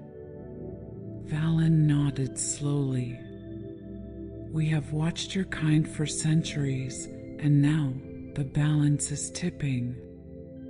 An old enemy is stirring, one that seeks to consume all that you have built. You must be ready." "What enemy?" Bella demanded. "Tell me more." Valen's eyes darkened. "The Forsaken. Beings of pure darkness, lost to time, who seek to reclaim what was once theirs. They are drawn to power, and your community has caught their attention. They will stop at nothing to tear it apart. Bella felt a surge of dread. Why are you helping us? Because the Forsaken threaten more than just your world. If they succeed, the balance of all realms will be destroyed. We cannot allow that to happen. Valen turned to leave, but paused. Heed my warning, Bella Swan. Prepare your people. The Forsaken are coming. With that, Valen vanished into the shadows, leaving Bella standing in the darkness, the weight of his warning settling heavily on her. Rallying the allies. The next morning, Bella gathered the Cullens and their allies. She recounted Valen's warning, her voice grave but steady. The news of the Forsaken sent a ripple of unease through the group. Seraphine's expression darkened. The Forsaken. I had hoped they were nothing more than legend, but if they're real, then we are indeed facing a threat unlike any other. Kale clenched his fists. If they're coming for us, then we'll make sure we're ready. We've faced powerful enemies before and survived. This time will be no different. Edward, standing beside Bella, added, We've been through too much to let them tear us apart. We fight together, as we always have. The group nodded in agreement, but Bella could see the worry in their eyes. The Forsaken were not just another enemy, they were something darker, more dangerous than anything they had ever faced. Bella took a deep breath, steeling herself. We have no choice but to fight. We've built something worth protecting, and I won't let the Forsaken take it away from us. Preparing for war. With the threat of the Forsaken looming, the group threw themselves into preparation. Bella and Seraphine led magical training sessions, teaching the vampires how to sense and repel dark energies. Edward and Kale focused on battle tactics, honing the combat skills of their allies. Mira, with her shadow manipulation abilities, worked closely with Seraphine to craft defensive wards around their sanctuary. If the Forsaken are drawn to power, we need to make sure they can't sense ours until it's too late, Mira explained. As the days turned into weeks, the sense of urgency grew. Bella could feel the darkness creeping closer, like a storm gathering on the horizon. But with each passing day, she also felt her allies growing stronger, more united. Still, the question remained, would it be enough? The first encounter. It happened in the dead of night. Bella was awakened by a sharp, overwhelming sense of danger. Without thinking, she bolted from her bed and raced outside. The air was thick with tension, and a strange, unnatural stillness blanketed the forest. As she approached the edge of their sanctuary, she saw them, shadows moving like liquid through the trees. The Forsaken had arrived. Their forms were dark and indistinct, but Bella could feel the power radiating from them. It was a cold, suffocating presence that sent a shiver down her spine. They moved silently, but their intentions were clear. They had come to destroy. Bella didn't hesitate. She let out a sharp cry, alerting the others. Within moments, Edward, Kale, Seraphine, and the rest of their allies were at her side, ready for battle. The Forsaken paused, as though assessing their opponents. Then, with a sudden, violent movement, they attacked. The battle that followed was unlike anything Bella had ever experienced. The Forsaken fought with a ruthless, almost mechanical precision.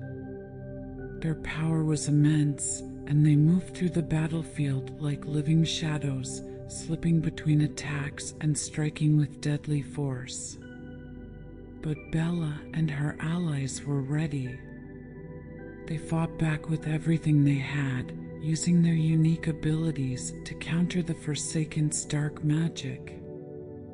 Serene and the witches cast protective wards, while Kale and Edward led the charge, cutting through the shadowy forms with swift, deadly strikes. Bella focused on her own power, drawing on the energy she had been honing with Seraphine's help. She could feel the pulse of the earth beneath her feet, the flow of magic in the air around her. With a deep breath, she let that power surge through her, creating a barrier of light that pushed back the encroaching darkness. A costly victory. The battle raged for what felt like hours. Bella fought with everything she had, but the Forsaken were relentless. Just when it seemed like they were gaining the upper hand, the Forsaken shifted tactics, focusing their attacks on the witches and the most vulnerable among their group.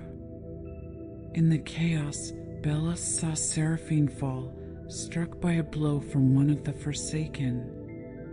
A surge of anger and fear coursed through her as she rushed to Seraphine's side. The witch was alive, but barely. With a final, desperate effort, Bella and her allies managed to drive the Forsaken back.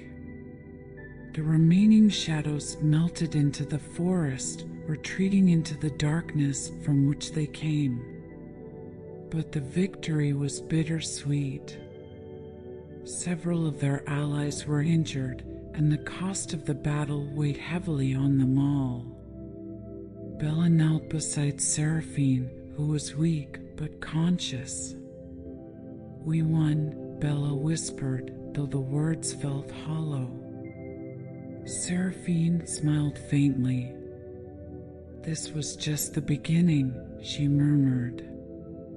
"The real battle is still to come."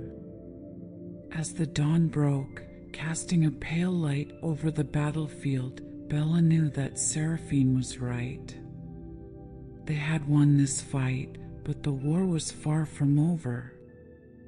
The Forsaken would return, stronger and more determined than ever. And when they did, Bella would be ready. The calm before the storm. In the days following the battle, the group worked to heal their wounds and fortify their defenses. Bella knew they didn't have much time before the Forsaken returned. The days following the first encounter with the Forsaken were tense, as Bella and her allies prepared for the inevitable return of the shadowy threat. The injuries sustained in the battle weighed heavily on everyone, particularly Seraphine's condition. The witches worked tirelessly to heal her, but the blows she had taken left her weakened. Bella visited Serapine often, seeking guidance. One afternoon, as Bella sat by her side, Serapine spoke in a strained but steady voice. "The Forsaken are unlike anything you've ever faced, Bella. They don't fight for power, wealth, or territory. They seek to unravel the very fabric of existence, to drag everything into darkness." Bella frowned, her hands tightening into fists. "How do we stop something like that?" Seraphine's gaze softened. "By standing together, by using the bonds we've created. But you, Bella, you're the key. The magic within you is stronger than you realize. It's tied to the earth, to the natural order. The Forsaken are creatures of chaos, and your power is the opposite of that. Bella felt a chill at Seraphine's words. She had sensed the growing strength of her abilities, but could she truly be the one to stop the Forsaken? "I'll do whatever it takes," Bella said, her voice firm. "I won't let them destroy what we've built." Seraphine smiled weakly. "I know you won't." The search for answers. As they prepared for the return of the Forsaken, Bella knew they needed more information. The initial attack had been devastating, but it had also revealed that the Forsaken were not invincible. There had to be a way to defeat them. With Seraphine unable to travel, Bella and Edward decided to seek out an ancient source of knowledge, a hidden archive of magical texts rumored to contain information about the Forsaken.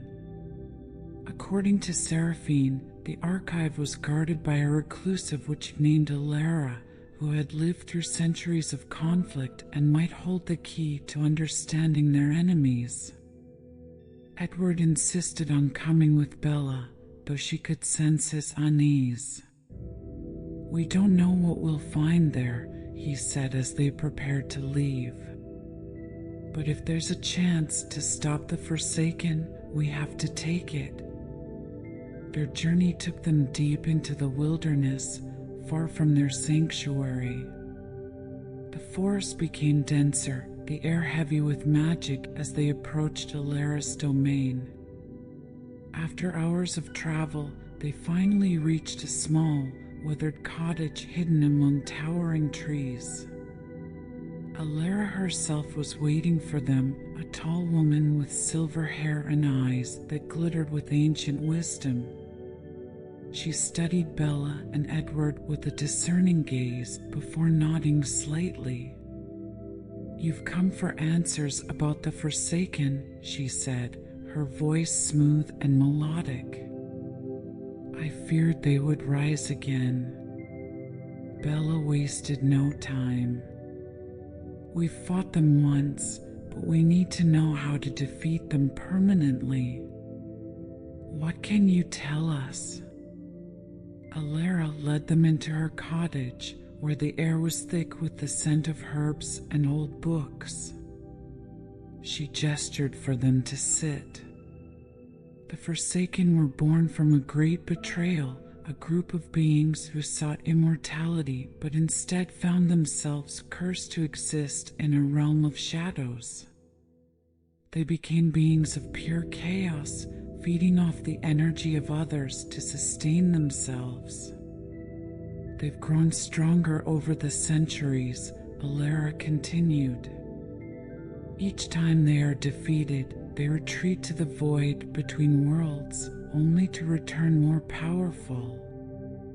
To stop them permanently, you must sever their connection to the source of their power." Bella leaned forward, her mind racing. "How do we do that?" Alara regarded her carefully. "There is a ritual, one that requires immense power. It can only be performed by someone deeply connected to the earth's energy, someone with the magic of life itself flowing through them." Bella's heart skipped a beat. She knew what Alara was implying. "You're saying I have to perform this ritual?" Alara nodded. "Your power is unique, Bella. You are tied to the natural balance in a way few others are. But the ritual is dangerous. It will drain you, and if it fails, the Forsaken will become unstoppable." Edward's hand tightened around Bella's. "We can't risk that," he said firmly. There has to be another way. Alara shook her head. There is no other way. But you won't be alone. Your allies will need to protect you while you perform the ritual, and you'll need the combined strength of all the magic around you to succeed. A heavy choice. The weight of the decision hung heavily on Bella as she and Edward returned to their sanctuary. The responsibility of performing the ritual, of potentially holding the fate of their entire community and perhaps the world in her hands, felt overwhelming. But as they approached the sanctuary, seeing the faces of those she had fought alongside, Bella knew she couldn't back down. The Forsaken were coming, and if there was even a chance to stop them, she had to try. That evening, she gathered everyone to explain what she had learned from Alara.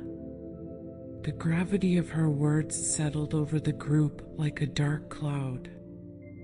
Bella, Mira said softly, "Are you sure about this? If the ritual is that dangerous?" Bella nodded, though her heart was heavy. "If I don't do this, the Forsaken will return stronger than ever. We'll lose everything we've worked for. I have to try." Kale spoke up, his voice strong and unwavering. "Then we'll protect you. Whatever it takes, we won't let them get to you while you perform the ritual." Mira added, "And we'll focus all of our magic to help you. We've stood by you through everything, Bella, and we'll do it again." The room filled with murmurs of agreement. Bella looked around at the faces of her friends, her family, and her allies. They were all willing to risk everything for this one chance at defeating the Forsaken. The final stand. The night of the ritual arrived, and the air buzzed with anticipation and tension. Bella, surrounded by Edward, Kale, Mira, Seraphine, now well enough to stand with her, and the rest of their allies, stood in the center of the clearing where the ritual would take place. Alara had provided them with the necessary instructions, and as Bella prepared to begin, the wind picked up, swirling ominously. The Forsaken were near. Bella closed her eyes, reaching deep within herself, feeling the connection to the earth, to the magic that pulsed through her veins. As she began to chant the ancient words, the ground beneath her seemed to hum with energy. The sky darkened as the Forsaken emerged from the shadows, their forms twisting and writhing as they approached. Kale and Edward moved to the front line, leading the defense, while Seraphine and Mira channeled their magic into a protective barrier around Bella. The battle erupted with terrifying intensity. The Forsaken attacked with a fury greater than before, but Bella held her focus. She could feel the power coursing through her, growing stronger with each word she spoke. But the strain was immense. As the Forsaken's assaults grew more violent, Bella felt her strength waning. The ritual was working, but the Forsaken weren't giving up easily. Edward fought desperately, cutting through the shadowy figures with precision, but even he could sense the urgency in the air. They were running out of time. "Hold on, Bella," he shouted, glancing back at her with fierce determination. Bella's voice faltered for a moment, the weight of the magic pressing down on her, but she forced herself to continue. She could feel the Forsaken's connection to their power source weakening, the shadows around them flickering. With one final surge of energy, Bella completed the ritual. A blinding light erupted from the ground, engulfing the Forsaken in its brilliance. The shadows let out a deafening scream as they disintegrated, their forms dissolving into nothingness. And then, silence. Bella collapsed to her knees, the exhaustion overwhelming her.